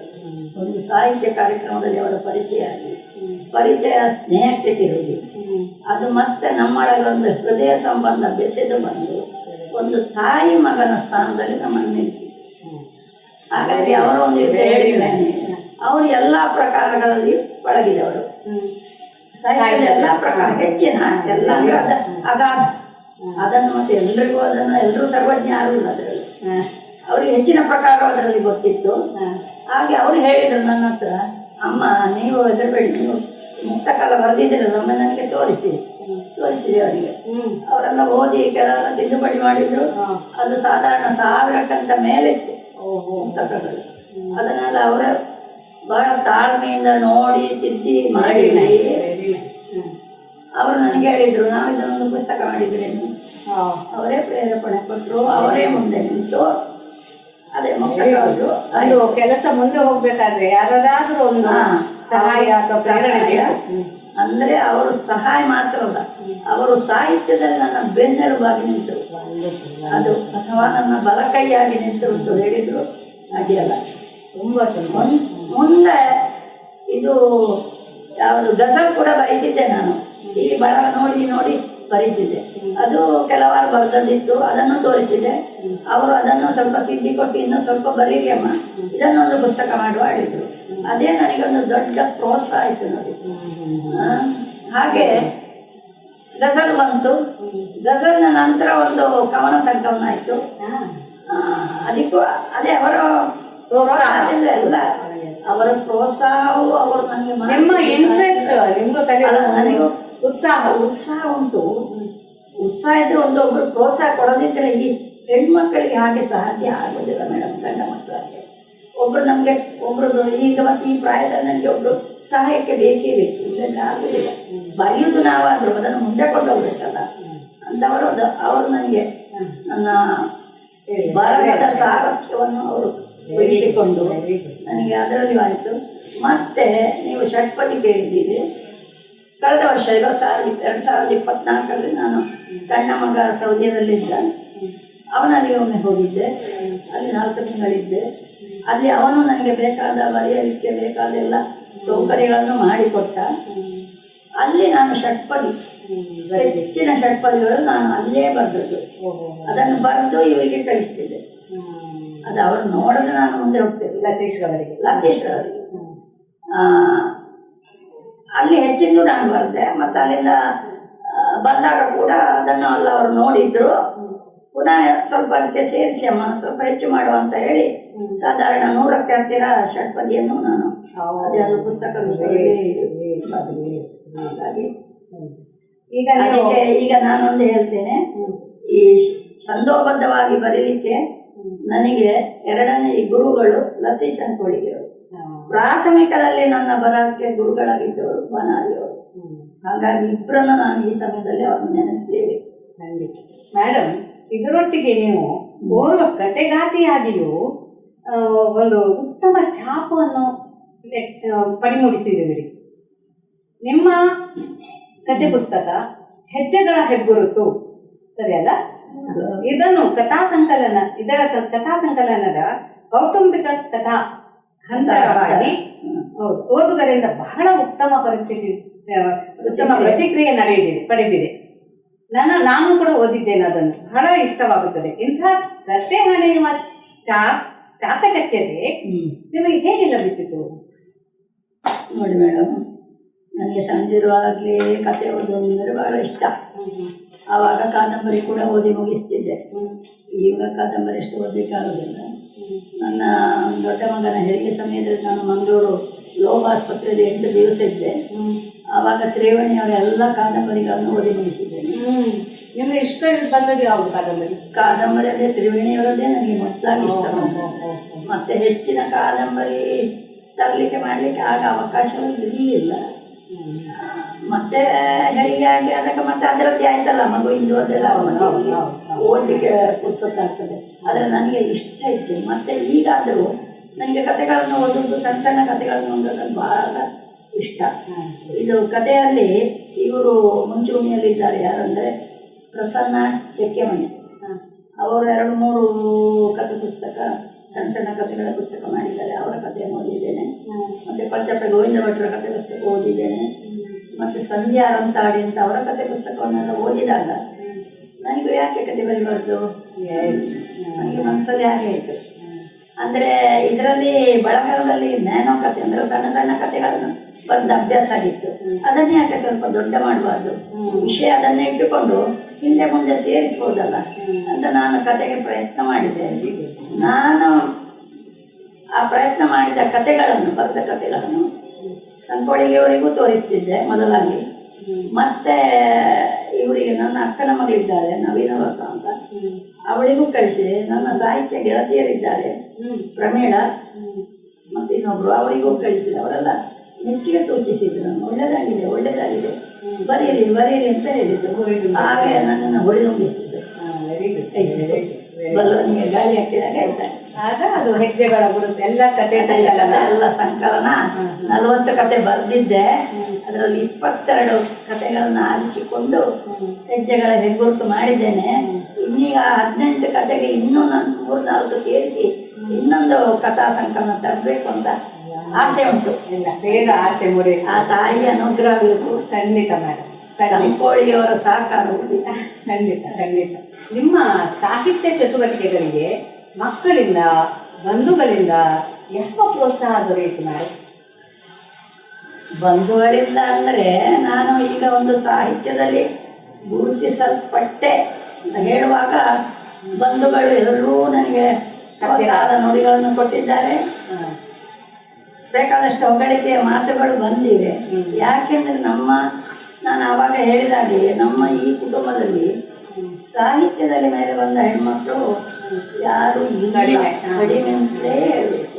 ಎಲ್ರಿಗೂ ಆಸಕ್ತಿ ಇರ್ತದೆ, ಅದರೊಂದು ಹೊರಗೆ ಹಾಕ್ಲಿಕ್ಕೆ ಅದೊಂದು ಅವಕಾಶ ಸಿಕ್ಕಬೇಕಲ್ಲ. ಬಂಧುಗಳು ಈಗ ನನ್ನ ಅಕ್ಕ ಕೂಡ ಈಗ ನನ್ನ ಅಕ್ಕ ಇದ್ದಾರೆ, ಅವರು ಒಂದು ಪುಸ್ತಕ ಪ್ರಿಂಟ್ ಮಾಡಿದ್ದಾರೆ. ಅವತ್ತು ಅವರ ಮತ್ತೆ ಅಲ್ಲಿಗೆ ನಿಲ್ಲಿಸಿದ್ರು. ಅವರಿಗೆಲ್ಲ ನನ್ನ ಮೇಲೆ ಬಹಳ ಖುಷಿ ಆಗ್ತಾ ಉಂಟು. ನೀನಾದರೂ ನಮ್ಮ ಪೈಕಿಯಲ್ಲಿ ನೀನಾದರೂ ಒಂದು ಮೇಲೆ ಬಂದಿಯಲ್ಲ ಅಂತ ಅವರು ಭಾವುಕರಾಗಿ ಬಿಡ್ತಾರೆ.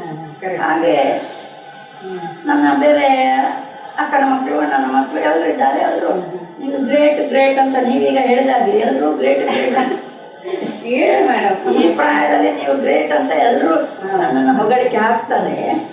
ನನಗೆ ಈ ಸಾಹಿತ್ಯಕ್ಕೆ ಪ್ರೋತ್ಸಾಹ ಅಂತ ಹೇಳಿದ್ರೆ ನನ್ನ ಮಕ್ಕಳಿಂದ ಮುಖ್ಯವಾಗಿ. ನಾನು ನನ್ನ ಗಂಡ ತೀರಿದ ನಂತರ ನಾನು ಎಲ್ಲ ಜವಾಬ್ದಾರಿಗಳ ಹೊರೆಯಿಂದ ಕಳಚಿದಾಗ ನನಗೆ ಬೇರೆ ಯಾವ ದಾರಿ ಅಂದರೆ ಏನು ಮಾಡಬೇಕು. ನಾನಿನ್ನು ಜವಾಬ್ದಾರಿ ಎಲ್ಲ ಮಕ್ಕಳು ಅವರವರ ಜವಾಬ್ದಾರಿ ಹೊತ್ತುಕೊಂಡಿದ್ದಾರೆ. ಅಡಿಗೆ ಕೆಲಸ ನಮ್ಮ ಸೊಸೆಯಂದ್ರು ಮಾಡ್ತಾರೆ, ಮತ್ತೆ ನಾನೇನು ಮಾಡಲಿ? ಅಷ್ಟಾಗುವಾಗ ನನಗೆ ತೋಚಿದ್ದು ಸಾಹಿತ್ಯ. ಅದಕ್ಕೆ ಪ್ರೇರೇಪಣೆ ಕೊಟ್ಟವರು ನನ್ನ ಸೊಸೆ ಮತ್ತು ಮಗಳು. ನೀನಿನ್ನು ಹೀಗೆ ಇಲ್ಲಿ ಮೊದಲು ಹೇಳಿದ್ದು, ತಂದೆ ಬೇಜಾರದಲ್ಲೇ ನೀನು ಕೂತ್ಕೊಂಡ್ರೆ ಹೇಗಮ್ಮ, ನನಗೆ ಸಾಹಿತ್ಯ ಗೊತ್ತುಂಟಲ್ಲ ಅದನ್ನು ಮುಂದುವರಿಸು. ಅದನ್ನೇ ಸೊಸೆ ಕೂಡ ಹೇಳಿದ್ದು.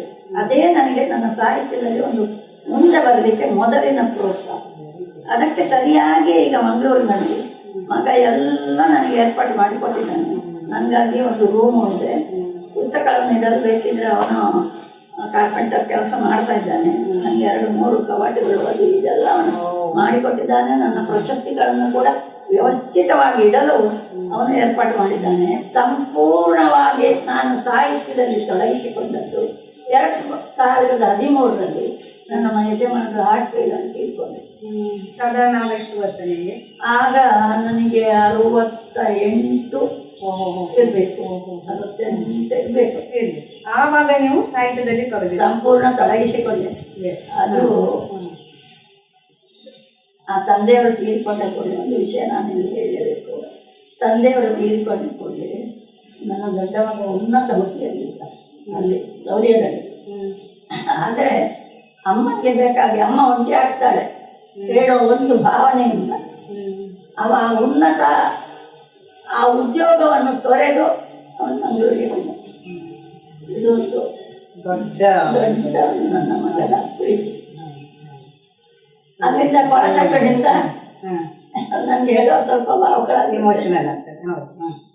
ಕೊಳಚಪ್ಪಿಂದ ನನ್ನನ್ನು ಕರೆಸಿಕೊಂಡು ಇಲ್ಲಿ ಮಂಗಳೂರಿಗೆ, ನೀನಲ್ಲಿ ನಾವು ಕಷ್ಟಪಡೋದು ಬೇಡ, ಇಲ್ಲಿಗೆ ಬಾ. ಹಾಗೆ ನಂತರ ನನ್ನ ಸಾಹಿತ್ಯ ಬೆಳವಣಿಗೆ ಆದಂತೆ ಮಂಗಳೂರಿನಲ್ಲಿ. ನಾನು ಕೊಳಚಪ್ಪಿನಲ್ಲೇ ಇರ್ತಿದ್ರೆ ನನ್ನ ಸಾಹಿತ್ಯ ಬೆಳವಣಿಗೆ ಆಗ್ತಿರಲಿಲ್ಲ. ಯಾಕೆಂದ್ರೆ ಅದೊಂದು ಕುಗ್ರಾಮ. ಅದರಲ್ಲಿ ನಾವು ಎಷ್ಟು ಕಷ್ಟಪಟ್ಟಿದ್ದೇವೆ, ಅದನ್ನು ಸ್ವಲ್ಪ ಅಭಿವೃದ್ಧಿ ಮಾಡಲಿಕ್ಕೆ ಏನೆಲ್ಲ ಮಾಡಿದ್ದೇವೆ ಅಂತ ನನಗೂ ನನ್ನ ಗಂಡನಿಗೆ ಮಾತ್ರ ಗೊತ್ತು. ಅವರ 10 ಬೆರಳು ಕೂಡ ಸವೆದಿದೆ ಅಲ್ಲಿ ಅಂತ ಹೇಳಿದ್ರು ತಪ್ಪಾಗಲಿಕ್ಕೆ. ಯಾಕಂದ್ರೆ ಮೂಲಭೂತ ಸೌಕರ್ಯ ಒಂದೂ ಇರಲಿಲ್ಲ. ಅಲ್ಲಿಗೆ ಕರೆಂಟ್ ಇಲ್ಲ. ಹಳ್ಳಿಯಲ್ಲಿ ಕುಗ್ರಾಮ 4 ಮೈಲ್ ಅಲ್ಲದೆ ಬಸ್ಸಿಗೆ ಹೋಗ್ಲಿಕ್ಕೆ ಆಗುದಿಲ್ಲ. 4 ಮೈಲ್ ನಡ್ಕೊಂಡು. ಮತ್ತೆ ನಮ್ಮ ಯಜಮಾನರ ಒಂದು ಸಾಹಸದಲ್ಲಿ ಅವರು ಮನೆಯವರಿಗೆ ಮಾರ್ಗ ಮಾಡಿದ್ದು. ಮತ್ತೆ ನಿಧಾನದಲ್ಲಿ ಕರೆಂಟು ಬಂತು. ಮಗ ಸೌದ್ಯಕ್ಕೆ ಹೋದ ನಂತರ ನಮಗೆ ಒಂದೊಂದೇ ಅದು ಸೌಕರ್ಯವನ್ನು ಅವನು ಮಾಡಿಕೊಟ್ಟು ಒದಗಿಸಿಕೊಟ್ಟ. ಮತ್ತೆ ಸಾಹಿತ್ಯ ಕಾರ್ಯಕ್ರಮಗಳಿಗೆ ನನ್ನನ್ನು ಕರ್ಕೊಂಡು ಬರ್ತಾನೆ. ಇದಕ್ಕಿಂತ ಹೆಚ್ಚು ನನಗೆ ಇನ್ನೇನು ಬೇಕು? ಹಾಗೆ ಅವರು ಬೇರೆ ಮಕ್ಕಳು ಕೂಡ ಹಾಗೆ ನನ್ನ ಅರ್ಜಿನವನು ದೂರದಲ್ಲಿದ್ದರೂ ನನಗೆ ಸಾಹಿತ್ಯಕ್ಕೆ ಪ್ರೋತ್ಸಾಹ ಕೊಡ್ತಾನೆ. ಮಗಳು ಅಳಿಯ ಎಲ್ಲರೂ ಕೊಡ್ತಾರೆ, ಮೊಮ್ಮಕ್ಕಳು ಎಲ್ಲರೂ ಕೊಡ್ತಾರೆ. ನನಗೆ ಇಂತಹ ಒಂದು ಕುಟುಂಬ ಸಿಕ್ಕಿದ್ದು ನನ್ನ ಭಾಗ್ಯ ಅಂತ ಹೇಳಿ. ಮೇಡಮ್, ಈಗ ಸಾಹಿತ್ಯ ಕ್ಷೇತ್ರದಲ್ಲಿ ನಿಮ್ಮ ಕ್ಷಿಪ್ರ ಗತಿಯ ಬೆಳವಣಿಗೆ ಅನೇಕ ಯುವ ಕವಿಗಳಿಗೂ ಕಿರಿಯ ಕವಿಗಳಿಗೂ ಸ್ಫೂರ್ತಿದಾಯಕವಾಗಿದೆ. ಉದಯೋನ್ಮುಖ ಕಥೆ ಬರೆಯುವವರಿಗೆ, ಬರಹಗಾರರಿಗೆ ನಿಮ್ಮ 2 ಕಿವಿ ಮಾತುಗಳು ಹೇಳ್ಬೋದಾ? ಉದಯೋನ್ಮುಖ ಕಥೆಗಾರರು ಅಥವಾ ಸಾಹಿತಿಗಳು ಈಗ ಬಹಳಷ್ಟು ತುಂಬಿಕೊಂಡಿದ್ದಾರೆ. ಬಳಗದಲ್ಲಿ ಎಷ್ಟೆಷ್ಟೋ ಮಂದಿ ನನಗೆ ಕಾಣ್ತಾ ಇದ್ದಾರೆ. ಆದರೆ ಈಗಿನ ಯುವ ಜನರಿಗೆ ಒಂದು ಅಭಿಲಾಷೆ ಅಂದರೆ ನಾವು ಬೇಗ ಮೇಲೆ ಬರಬೇಕು, ಮೇಲೆ ನಮಗೆ ಬಹಳ ಬೇಗ ನಮಗೆ ನಾಲ್ಕು ಅದೇ 16 ಕವನಗಳನ್ನು ಬರೆದ ಕೂಡ ನಮಗೆ ಪ್ರಶಸ್ತಿ ಸಿಗಬೇಕು ಹೇಳುವ ಒಂದು ಅಭಿಲಾಷೆ ಎಲ್ಲ ಯುವಕ ಯುವತಿಯರಿಗೂ ಇರ್ತದೆ ಸಾಹಿತ್ಯದಲ್ಲಿ. ಆದರೆ ಹಾಗೆ ಮಾಡಬಾರ್ದು. ಸಾಹಿತ್ಯ ಅಂದರೆ ಬರೆಯುವುದಂದರೆ ಅದೊಂದು ತಪಸ್ಸು, ಅದೊಂದು ಧ್ಯಾನ. ಅದಕ್ಕೆ ಸ್ವಲ್ಪ ಸಮಯ ತಗೊಳ್ತದೆ. ಅದು ತಾಳ್ಮೆ ಬೇಕು, ಸಹನೆ ಬೇಕು.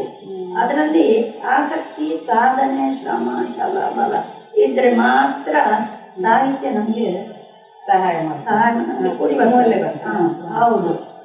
ಅದು ಈಗಿನವರಿಗೆ ಹಾಗಿಲ್ಲ, ಎಲ್ಲವೂ ಬೇಗ ಬೇಗ ಆಗಬೇಕು. ಈಗಿನ ಕ್ಷಿಪ್ರ ಬೆಳವಣಿಗೆಯಲ್ಲಿ ಎಲ್ಲವೂ ಕ್ಷಿಪ್ರವಾಗಿ. ಈಗ ಏನ್ ಮಾಡ್ತಾರೆ ಅಂತ ಹೇಳಿದ್ರೆ ಕೃತಿ ಚೌರಿ ಮಾಡ್ತಾರೆ. ಅದಕ್ಕಾಗಿ ಇದೊಂದು ಇದು ಬಿಡುವು ಜಾಸ್ತಿ ಆಗಿದೆ. ಇನ್ನೊಬ್ಬರ ಕವನದ ಸಾಲುಗಳನ್ನು ಹಿಕ್ಕುದು, 3-4 ಸಾಹಿತಿಗಳ ಕವನದ 2 ಸಾಲುಗಳನ್ನು ಸೇರಿಸಿ ತಾನೊಂದು ಕವಿಯಾಗಿ ತೋರ್ಪಡಿಸಿಕೊಳ್ಳುವುದು, ಇದೆಲ್ಲ ಯಾವಾಗಲೂ ಸಲ್ಲದು. ಕೃತಿ ಚೌರಿ ಅಂತ ಹೇಳಿದ್ರೆ ನೀವು ಕಳ್ಳತನ, ಕದಿಯುವುದು ಎಷ್ಟು ಅಪರಾಧವೋ ಅಷ್ಟೇ ಅಪರಾಧ. ಕೃತಿ ಚೌರ್ಯ ಯಾವತ್ತೂ ಮಾಡಬಾರ್ದು. ಅವರವರ ಸಾಧನೆಯಿಂದ ಅವರವರ ಮೇಲೆ ಬರಬೇಕೇ ಹೊರತು ಕೃತಿ ಚೌರ್ಯ ಯಾವತ್ತೂ ಮಾಡಬಾರ್ದು. ಅದು ಮಾಡಿದರೆ ಅದು ಯಾವಾಗಲೂ ನಮಗೆ ಜೀವಮಾನ ಇಡೀ ಒಂದು ಅವಮಾನಕರವಾದ ಸಂಗತಿ. ಅವರ ಪ್ರತಿಭೆಯಲ್ಲಿ ಅವರು ಬೆಳಗಬೇಕು, ಇನ್ನೊಬ್ಬರ ಪ್ರತಿಭೆಯಿಂದ ಬೆಳಗಬಾರ್ದು. ಮತ್ತೆ ಇನ್ನೊಂದು ಏನಂತ ಹೇಳೋದಂತಂದ್ರೆ ಈಗ ಪ್ರಶಸ್ತಿಗಳು ಬಿಕ್ಕರಿಗಿದೆ, ಅಂದ್ರೆ ಮಾರಾಟಕ್ಕಿದೆ. ನೀವು ಹಣ ಕೊಟ್ಟರೆ ನಿಮಗೆ ಪ್ರಶಸ್ತಿ ಬರ್ತದೆ, ಈಗ ಅದರ ಬೆನ್ನ ಹಿಂದೆ ಹೋಗ್ತಾರೆ. ಅದು ಮಾಡಬಾರ್ದು. ಪ್ರಶಸ್ತಿಗಳು ನಮ್ಮನ್ನು ಉಳಿಸಿಕೊಂಡು ಬರಬೇಕಷ್ಟೇ ಹೊರತು ನಾವು ಪ್ರಶಸ್ತಿಗಳ ಬೆನ್ನ ಹಿಂದೆ ಹೋಗಬಾರ್ದು. ಇದು ನಾನು ಎಲ್ಲರಿಗೂ ಒಂದು ಹೇಳುವಂಥ ವಿಷಯ. ಕನ್ನಡ ಸಾಹಿತ್ಯದಲ್ಲಿ ಎಲ್ಲರ ಭಾಷೆಯು ಉಚ್ಚಾರ, ವ್ಯಾಕರಣ ಎಲ್ಲವೂ ಸ್ಪಷ್ಟವಾಗಿರಬೇಕು ಅಂತ ನಾನು ಎಲ್ಲರಿಗೂ ಒಂದು ಕಿರುಮಾತೆ ಹೇಳ್ತೇನೆ. ಈಗ ಕೆಲವರ ಉಚ್ಚಾರ ಸರಿ ಇರುವುದಿಲ್ಲ. ಆಕೆ ಆ ಹೇಳ್ತಾರೆ, ನಾಕೆ ನಾ ಹೇಳ್ತಾರೆ, ಲಾಕೆ ಲಾ ಹೇಳ್ತಾರೆ. ಇದು ಅವರ ಆ ಕವನದ ಆ ಒಂದು ಶೋಭೆಯನ್ನೇ ಇಳಿಸಿಬಿಡ್ತದೆ. ಭಾಷಾ ಸೊಗಡು ಮುಖ್ಯ. ಹಾಗಾಗಿ ಭಾಷಣದಲ್ಲೆಲ್ಲ ಆ ರೀತಿ ಮಾಡಿದ್ರೆ ಆ ಭಾಷೆ ಮತ್ತೆ ನಮಗೆ ಕೇಳಬೇಕು ಅಂತ ಆಗುದಿಲ್ಲ, ಅದಕ್ಕೆ ಬೆಲೆ ಇರುವುದಿಲ್ಲ ಅಂತ ನನ್ನ ಅನಿಸಿಕೆ. ಖಂಡಿತ ಒಳ್ಳೆಯ ಸುಂದರ ಮಾತುಗಳನ್ನು ಹೇಳಿದ್ದೀರಿ ಮೇಡಮ್. ಈಗ ನೀವು ವಿದೇಶ ಪ್ರವಾಸ ಕೂಡ ಮಾಡಿದ್ದೀರಿ, ಹೌದು ತಾನೆ? ಈಗ ಸೌದಿ ಅರೇಬಿಯಾದಲ್ಲಿ ಕನ್ನಡದ ಕಂಪನ್ನು ಪಸರಿಸಿ ಗೌರವ ಸನ್ಮಾನ ಪಡೆದಿರುವಿರಿ. ಇದರ ಅನುಭವದ ಬಗ್ಗೆ ಹೇಳ್ಬೋದಾ? ಸೌದಿಯಕ್ಕೆ ನಾನು ನನ್ನ ಯಜಮಾನರ ಜೊತೆಯಲ್ಲಿ 2009ರಲ್ಲಿ ಹೋಗಿದ್ದೆ. ಆವಾಗ ಅಲ್ಲಿನ ಕಟ್ಟುಪಾಡು ಅಂತ ಹೇಳಿದ್ರೆ ಕಟ್ಟುನಿಟ್ಟಿನ ಒಂದು ದೇಶ, ಕಟ್ಟು ಅವರದ್ದೇ ಅವರಿಗೆ. ಇನ್ನೊಬ್ಬರ ಯಾವ ಸಂಪ್ರದಾಯವನ್ನು ಒತ್ತುಕೊಳ್ತಿರ್ಲಿಲ್ಲ. ಯಾವ ಹೆಣ್ಮಕ್ಳು ಹೊರಗೆ ಹೋಗ್ಬೇಕಾದ್ರೆ, ಮನೆಯಿಂದ ಹೊರಬೇಕಾದ್ರೆ ಹುಡುಕಾಕ್ಬೇಕು. ಹೆಣ್ಮಕ್ಳು ವಾಹನ ಚಲಾಯಿಸುವಾಗ ಇಲ್ಲ. ಯಾವ ಇಂಜಿನಿಯರಿಂಗ್ ಕಲಿತುಕೊಳ್ಳಿ ಕೆಲಸ ಇಲ್ಲ. ಡಾಕ್ಟ್ರು ಮತ್ತೆ ಇವರು ನರ್ಸು, ಟೀಚರ್ ಅಷ್ಟರವರಿಗೆ ಅವರಿಗೆ ಮಾತ್ರ ಅಲ್ಲಿ ಕೆಲಸ ಇದ್ದಾರೆ. ಬಾಕಿದ್ದವರು ಮನೆಯಲ್ಲೇ ಏನಾದರೂ ಟೀಚಿಂಗ್ ಮಾಡಿಕೊಂಡಿದ್ರು ಅಷ್ಟೇ. ಅಂಥ ಒಂದು ಕಟ್ಟುನಿಟ್ಟಿನ ಪ್ರದೇಶ ಅದು. ಯಾಕೆಂದ್ರೆ ದೇಶ ಅದು, ಯಾಕೆಂದ್ರೆ ಅಲ್ಲಿ ಅವರ ಪವಿತ್ರ ಮಕ್ಕಾ ಮದೀನಾ ಇರುವುದಲ್ಲಿ. ಹಾಗಾಗಿ ಅವರಿಗೆ ಅದೊಂದು ಆ ಒಂದು ಪವಿತ್ರತೆಯನ್ನು ಕಾಪಾಡಿಕೊಳ್ಳಲಿಕ್ಕೆ ಬೇಕಾಗಿ ಅದನ್ನು ಪಾಲಿಸುತ್ತಿದ್ದರು. ಬೇರೆ ಯಾವ ಒಂದು ರಾಷ್ಟ್ರದಲ್ಲಿ ಅಷ್ಟೊಂದು ನಿಬಂಧನೆ ಇರಲಿಲ್ಲ, ಇಲ್ಲಿ ಮಾತ್ರ ಇದ್ದದ್ದು. ಆದರೆ ಈಗ ನಾನೀಗ ಕಳೆದ ವರ್ಷ, ಆವಾಗ ನನ್ನ 3 ಮಕ್ಕಳು ಅಲ್ಲೇ ಇದ್ದರು. ಹಾಗಾಗಿ ನಾವು ಹೋಗಿ ಅವರ ಮನೆಯಲ್ಲೆಲ್ಲ ಇದ್ದು ಬಂದಿದ್ದೇವೆ. ಈಗ ಕಳೆದ ವರ್ಷ ನಾನು ನನ್ನ ಸಣ್ಣ ಮಗ ಇರುವುದಲ್ಲಿ ಅಲ್ಲಿಗೆ ಹೋಗಿ 4 ತಿಂಗಳಿದ್ದೆ ಅಂತ ಆವಾಗಲೇ ನನ್ನನ್ನೇ ಪ್ರಸ್ತಾಪಿಸಿದ್ದೇನೆ. ಅಲ್ಲಿ ಈಗ ತುಂಬ ದೇಶ ಅಭಿವೃದ್ಧಿಯಲ್ಲಿದೆ. ಈಗ ಅವರವರ ದೇಶದ ಅವರವರ ಪ್ರಾಂತ್ಯದ ಭಾಷೆಯ ಯಾವ ಕಾರ್ಯಕ್ರಮ ಕೂಡ ಅಲ್ಲಿ ಮಾಡ್ಬೋದು. ಆ ಒಂದು ಕನ್ನಡದ ನಾವು ಕನ್ನಡಿಗರು ಕನ್ನಡವನ್ನು ಮಾಡ್ಬೋದು, ತಮಿಳರು ತಮಿಳು, ಹೀಗೆಲ್ಲ ಅವರವರ ಪರಿವರ್ತನೆ ಆಗಿದೆ, ಅದರ ಬೆಳವಣಿಗೆಯೂ ಆಗಿದೆ. ಅಲ್ಲಿ ನಾನೀಗ ಹೋಗಿರುವಾಗ ರಾಜ್ಯೋತ್ಸವ ಮತ್ತೆ ದೀಪಾವಳಿ ಮತ್ತೆ ದಸರಾ ಇದೇ ಸಮಯಕ್ಕೆ ನಾನು ಕಳೆದ ವರ್ಷ ಹೋದದ್ದು ನೋಡಿ. ಆಗ ಈಗ ಅದೆಲ್ಲ ಬಂತು ನೋಡಿ. ಈ ಸಮಯದಲ್ಲಿ ರಾಜ್ಯೋತ್ಸವಕ್ಕೆ ನಮ್ಮ ಮಗ ಕರ್ಕೊಂಡು ಹೋಗಿದ್ದ. ಅವರಿಗೆ ಅವನ ಅಮ್ಮ ಸಾಹಿತ್ಯದಲ್ಲಿ ಇದ್ದಾರೆ ಅಂತ ಗೊತ್ತಾಗಿ ನನ್ನನ್ನು ಕರೆದಿದ್ದಾರೆ. ಅಲ್ಲಿ ಹೋಗಿ ನಾನು ಆ ಹೊತ್ತಲ್ಲಿ ಅವರೇನೋ ಬೇರೆ ಕಾರ್ಯಕ್ರಮ ಮಾಡ್ತಿರುವಾಗ ನಾನೇ ಅಲ್ಲಿ ಒಂದು ಕವನ ಸೃಷ್ಟಿ ಮಾಡಿ ಬರೆದು ಅದನ್ನಲ್ಲಿ ವಾಚನ ಮಾಡಿದ್ದೆ. ಅದು ಅವರಿಗೆ ಭಾರಿ ಖುಷಿಯಾಗಿದೆ. ಅವರು ನನ್ನನ್ನು ಹೊಗಳಿ ನನಗೆ ಸನ್ಮಾನ ಕೂಡ ಮಾಡಿದ್ರು. ನನಗೆ ಅದು ಪ್ರೋತ್ಸಾಹ ಆದ್ರೆ ಅದು ನನಗೆ ಯಾವಾಗಲೂ ನನ್ನ ಅಭಿನಂದನೆಗಳು ನೆನಪಲ್ಲಿ ಉಳಿಯುವಂತ. ಈಗ ಒಂದು ಕೊನೆಯ ಪ್ರಶ್ನೆ ಮೇಡಮ್, ಬಹಳ ಒಂದು ಸಂತೋಷ ಆಗ್ತದೆ ಇದನ್ನು ನಿಮ್ಮ ಹತ್ರ ಕೇಳಲಿಕ್ಕೆ. 81ರ ಇಳಿ ವಯಸ್ಸಿನಲ್ಲೂ ನೀವು ಆರೋಗ್ಯವಾಗಿ ಉಲ್ಲಸಿತರಾಗಿ ಚೈತನ್ಯದ ಚಿಲುಮೆಯಂತಿರುವುದು ತುಂಬಾ ಸಂತೋಷ. ಇದಕ್ಕೆ ಮೂಲ ಕಾರಣ ಏನಿರಬಹುದು ಅಂತ ಹೇಳ್ಬೋದಾ? ಒಳ್ಳೆಯ ಪ್ರಶ್ನೆ ಮೇಡಮ್, ನನಗೆ ಇಷ್ಟ ಆಯ್ತು ನೀವು ಕೇಳಿ. ಒಂದನೆಯದಾಗಿ ನಾನು ನನ್ನ ಗಂಡ ಇರುವಾಗಲೇ ಅಂದರೆ ಆಯುರ್ವೇದ ಡಾಕ್ಟರ್ ಆಗಿದ್ರಲ್ಲ ಅವರು, ನಾವು ಯೋಗ ಮಾಡ್ತಿದ್ದೇವೆ. ಸಾಧಾರಣ 50 ವರ್ಷ ಆಯ್ತು ನಾನು ಯೋಗ ಪ್ರಾರಂಭ ಮಾಡಿ. ನಾನು ಅವ್ರ ಒಟ್ಟಿಗೆ ಮಾಡ್ತಿದ್ದೇವಾಗ ಒಟ್ಟಿಗೆ ಹೋದ್ರು. ನಾನು ಆಸನಗಳ ಯೋಗ ಅಂದ್ರೆ ಯೋಗಾಸನ, ಪ್ರಾಣಾಯಾಮ, ಸರಳ ಯೋಗ ಈ ರೀತಿ ಆಗ ಮಾಡ್ತಿದ್ದೆವು. ಅದನ್ನೇ ನಾನು ಮುಂದುವರಿಸಿಕೊಂಡು ಬಂದೆ. ಅಂದರೆ ನನ್ನ ಮದುವೆ ಆಗುವಾಗ ನಾನು ಸ್ವಲ್ಪ ತೋರಕ್ಕಿದ್ದೆ. ಈ ಯೋಗಾಸನ ಎಲ್ಲ ಮಾಡಿಯೇ ನಾನು ಸ್ವಲ್ಪ ಆದದ್ದು. ಹಾಗಾಗಿ ಅದು ನನಗೆ ಅದರ ಮೇಲೆ ತುಂಬಾ ಒಂದು ಭರವಸೆ ಬಂತಾವಾಗ ಅದನ್ನು ಮುಂದುವರಿಸಿಕೊಂಡು ಹೋದೆ. ಬರೇ ಯೋಗಾಸನ ಮಾತ್ರ ಮಾಡಿದ್ರೆ ಸಾಲದು, ಅದಕ್ಕೆ ಪೂರಕವಾಗಿ ಜೀವನದ ಶೈಲಿ, ಆಹಾರ ಕ್ರಮ ನಾವು ಬದಲಿಸಿಕೊಳ್ಬೇಕು. ಹಿತವಾದ ಆಹಾರ, ಹಿತವಾಗಿ ಇತಿಮಿತಿಯಾಗಿ ನಾವು ಅದನ್ನು ಇತಿಮಿತಿ ಇದರಲ್ಲಿ ನಾವು ಸೇವಿಸಬೇಕು ಅಂತ. ನಾವು ಯಾವಾಗಲೂ ಊಟ ಮಾಡುವಾಗ ಹೊಟ್ಟೆ ತುಂಬ ಊಟ ಮಾಡಬಾರ್ದು. 3ನೇ ಒಂದು ಅಂಶ ಖಾಲಿ ಇಡಬೇಕು, ಯಾಕೆ ಜೀರ್ಣ ಬರಲಿಕ್ಕೆ. ಒಮ್ಮೆ ಊಟ ಮಾಡಿ 4 ತಾಸು ಕಡಿಬೇಕು, ಪುನಃ ಆಹಾರ ತೆಗೊಳ್ಬೇಕು. ನಡುವಿನಲ್ಲಿ ಇಲ್ಲ, ನೀರು, ಮಜ್ಜಿಗೆ ನೀರು, ದ್ರವ ಆಹಾರ ತೆಗೊಳ್ಬಹುದು. ಗಟ್ಟಿ ಆಹಾರ, ಘನ ಆಹಾರಕ್ಕೆ ನಾನು ಹೇಳಿದೆ. ಈ ರೀತಿಯಲ್ಲಿ ನಾವು ಆವಾಗಲೂ ಪಾಲಿಸ್ತಿದ್ದೆವು. ಈಗ ಕೂಡ ನಾನು ಅದನ್ನೇ ಪಾಲಿಸ್ತಾ ಬರ್ತೇನೆ. ಬೆಳಿಗ್ಗೆ ಯೋಗಾಸನ, ಧ್ಯಾನ, ಪ್ರಾಣಾಯಾಮ, ಸರಳ ಯೋಗಗಳು, ಕಣ್ಣಿನ ವ್ಯಾಯಾಮ, ಅದರ ಜೊತೆಗೆ ಮುದ್ರೆಗಳು, ಇದನ್ನೆಲ್ಲ ಮುದ್ರೆ ನಾನು ರಾತ್ರಿಗೆ ಹಾಕೋದು. ಈಗೆಲ್ಲ ನಾನು ಅದನ್ನೆಲ್ಲ ಪಾಲಿಸ್ತಾ ಬರ್ತೇನೆ. ಆಹಾರದಲ್ಲಿ ಕೂಡ ನಾನು ಒಂದು ನಿಯಮಿತವಾಗಿ ಆ ಕ್ರಮದಲ್ಲಿ ಇದ್ದೆ. ನಾನು ಬೆಳಿಗ್ಗೆ 8:30, 9 ಹೊತ್ತಿಗೆ ತಿಂದರೆ, ಮತ್ತೆ ಮಧ್ಯಾಹ್ನ 1 ಗಂಟೆಗೆ, ಮತ್ತೆ ಸಾಯಂಕಾಲ 7 ಗಂಟೆಗೆ ಸ್ವಲ್ಪ ಲಘು ಉಪಹಾರ ಮಾಡಿದರೆ ಮತ್ತೆ ಆ ದಿವಸಕ್ಕೆ ಆಯಿತು. ಮತ್ತೆ ಮರುದಿವಸ ಇದು ನಾನು ಪಾಲಿಸ್ತಾ ಬಂದಿದ್ದೇನೆ. ಇದು ನನಗೆ ಯಾವ ಹೊಟ್ಟೆ ಯಾವ ದೋಷಗಳು ನನಗೆ ಇಷ್ಟರವರೆಗೆ ಕಂಡು ಬರಲಿಲ್ಲ. ಕೆಲವರಿಗೆ ವಾಯು ಆಗೋದು, ಹೊಟ್ಟೆ ನೋವು ಆಗೋದು, ಅದು ತಿಂದರೆ ಆಗೋದಿಲ್ಲ, ಇದು ತಿಂದರೆ ಆಗೋದಿಲ್ಲ. ದೇವರ ದಯೆಯಿಂದ ಇಷ್ಟರವರೆಗೆ ನನಗೆ ಯಾವ ತೊಂದರೆ ಇಲ್ಲ, ಅದು ಬರಲಿಲ್ಲ. ನಾನು ಒಂದು ಮಟ್ಟಿಗೆ ಆರೋಗ್ಯದಲ್ಲಿ ಇದ್ದೇನೆ. ಇದು ನಾನು ಎಲ್ರಿಗೂ ಹೇಳುವಂಥ ವಿಷಯ. ಅಲ್ಲಿ ಯೋಗಾಸನ ಮಾಡಿ, ಆದರೆ ಯೋಗಾಸನ ಮಾತ್ರ ಗೊತ್ತಿದ್ದವರಿಂದ, ಕಲಿತವರಿಂದ ನಾನು ಕಲಿತುಕೊಳ್ಬೇಕು. ನಾವು ಅಲ್ಲಿ ಓದಿ ಕೇಳಿ ಮಾಡಬಾರ್ದು. ಅದರಿಂದ ಪ್ರಯೋಜನದಿಂದ ಹೆಚ್ಚಿಗೆ, ತಪ್ಪಾದ ಕೂಡ ಪ್ರಯೋಜನದಿಂದ ಹೆಚ್ಚಿಗೆ ಅಪಾಯಕಾರಿಗೆ ಜಾಸ್ತಿ. ಹಾಗಾಗಿ ಗೊತ್ತಿದ್ದವರಿಂದ ಕಲಿತು ದಿವಸದಲ್ಲಿ 1 ಗಂಟೆ ಆದರೂ ಮಾಡಬೇಕು, ಅದಿಲ್ಲ ಅರ್ಧ ಗಂಟೆ ಆದರೂ ಮಾಡಿದ್ರೆ ನಿಮ್ಮ ಆರೋಗ್ಯ ಉತ್ತಮವಾಗಿರಲಿಕ್ಕೆ ಇದೊಂದು ಒಳ್ಳೆಯ ದಾರಿ ಅಂತ ನಾನು ಹೇಳ್ತಾ ಇದ್ದೇನೆ. ಮತ್ತೆ ಈ ಸ್ವಲ್ಪ 50 ವರ್ಷ 60 ವರ್ಷ ಕಳೆದಾಗ ಯೋಗಾಸನ ಮಾಡಲಿಕ್ಕೆ ನಿಮಗೆ ಬರುವುದಿಲ್ಲ. ಆವಾಗ ನಿಮಗೆ ಆಯುರ್ವೇದದಲ್ಲಿ ಚಂಕ್ರಮಣ ಹೇಳ್ತಾರೆ, ವೇಗದ ನಡಿಗೆ. ಅದು ಮಾಡಿದರೂ ಸಾಕಾಗ್ತದೆ. ವೇಗವಾಗಿ ನಡಿಬೇಕು. ಎಷ್ಟು ಹೊತ್ತು? ಅದೇ ಅರ್ಧ ಗಂಟೆ ನಡಿಬೇಕು ವೇಗವಾಗಿ. ಅದು ನೀವು 2-3 ಸೇರಿಕೊಂಡು ಪಟ್ಟಣ ತೆಗೆದುಕೊಂಡು ನಡ್ರ ಮನಸ್ಸನ್ನು ಏಕಾಗ್ರತೆಯಲ್ಲಿ ಇಟ್ಟುಕೊಳ್ಬೇಕು. ಕೇಂದ್ರೀಕರಣವಾಗಬೇಕು, ಮನಸ್ಸಲ್ಲಿ ಕೇಂದ್ರೀಕೃತ. ಹಾಗಿದ್ರೆ ಮಾತ್ರ ಅದರ ಫಲ ಸಿಗುವುದು. ಹಾಗಾಗಿ ಈಗಿನ ಪೀಳಿಗೆಯವರು, ನಾನು ಹೇಳುದು ಅದನ್ನು, ಈಗಿನವರು ಹಾಡು ಮೂಡು ತಿನ್ನೋದು ಜಾಸ್ತಿ, ಮನಸ್ಸಿಗೆ ಒತ್ತಡ ಜಾಸ್ತಿ, ಅನಾರೋಗ್ಯವು ಜಾಸ್ತಿ.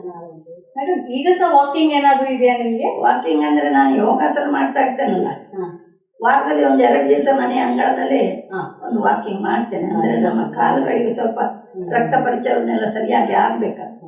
ಈ ರಕ್ತ ಪರಿಚಲನೆ ಅಡಿಯಿಂದ ಮುಡಿಯವರೆಗೆ ಸರಿಯಾಗಿದ್ರೆ ನಾವು ಆರೋಗ್ಯದಲ್ಲಿ ಇರುವುದು. ನಿಮಗೆ ಹಸಿವೆ ಸರಿ ಉಂಟಾ, ನಿದ್ರೆ ಸರಿ ಉಂಟಾ, ಹಾಗಿದ್ರೆ ನೀವು ಆರೋಗ್ಯದಲ್ಲಿ ಇರ್ತೀರಿ. ನಾನು ಹೇಳುವುದಷ್ಟೇ. ಬಹಳ ಒಳ್ಳೆಯ ವಿಷಯ ಮೇಡಮ್. ನಿಮ್ಮ ಮಾತುಗಳನ್ನು ಕೇಳಿ ತುಂಬಾ ಆನಂದವಾಯಿತು. ಈಗ ಸುಮಾರು 70ರ ವಯಸ್ಸಿನಲ್ಲಿ ಬರವಣಿಗೆಯ ಕ್ಷೇತ್ರಕ್ಕೆ ಪಾದಾರ್ಪಣೆ ಮಾಡಿ ಇದುವರೆಗೆ 11 ಕೃತಿಗಳನ್ನು ಲೋಕಾರ್ಪಣೆ ಮಾಡಿ ಸಾಹಿತ್ಯ ಕ್ಷೇತ್ರದಲ್ಲಿ ಹುಣ್ಣಿಮೆಯ ಚಂದಿರದಂತೆ ಕಂಗೊಳಿಸುತ್ತಿದ್ದೀರಿ. ಈ ಮೂಲಕ ನಮ್ಮ ಜೀವನದಲ್ಲಿ ಸಾಧನೆಗೆ ವಯಸ್ಸು ಮುಖ್ಯವಲ್ಲ, ಸಾಧಿಸುವ ಮನಸ್ಸು ಮುಖ್ಯ ಎಂಬುದನ್ನು ಸಾಬೀತುಪಡಿಸಿದ್ದೀರಿ. ಹಿರಿಯರಿಗೂ ಸ್ಫೂರ್ತಿಯ ಚಿಲುಮೆಯಾಗಿದ್ದೀರಿ. ನಿಮ್ಮ ಜೀವನಾನುಭವಗಳ ಜೊತೆಗೆ ಸಾಹಿತ್ಯದ ಪಯಣವನ್ನು ನಮ್ಮೊಂದಿಗೆ ಹಂಚಿಕೊಂಡ ತನಗೆ ಹೃದಯ ಸ್ಪರ್ಶಿ ವಂದನೆಗಳು ಮೇಡಮ್. ನಿಮ್ಮೊಂದಿಗೆ ಇಷ್ಟರವರೆಗೆ ನನ್ನ ಸಾಹಿತ್ಯ ಪಯಣದ ಆ ಒಂದು ನನ್ನ ಮನದ ಒಂದು ಅಂತರಾಳದ ಒಂದು ವಿಷಯ ನಿಮ್ಮೊಡನೆ ಹಂಚಿದ್ದಕ್ಕೆ ನನಗೆ ಸಂತೋಷ ಆಗ್ತಾ ಉಂಟು. ನಿಮಗೂ ವಂದನೆ.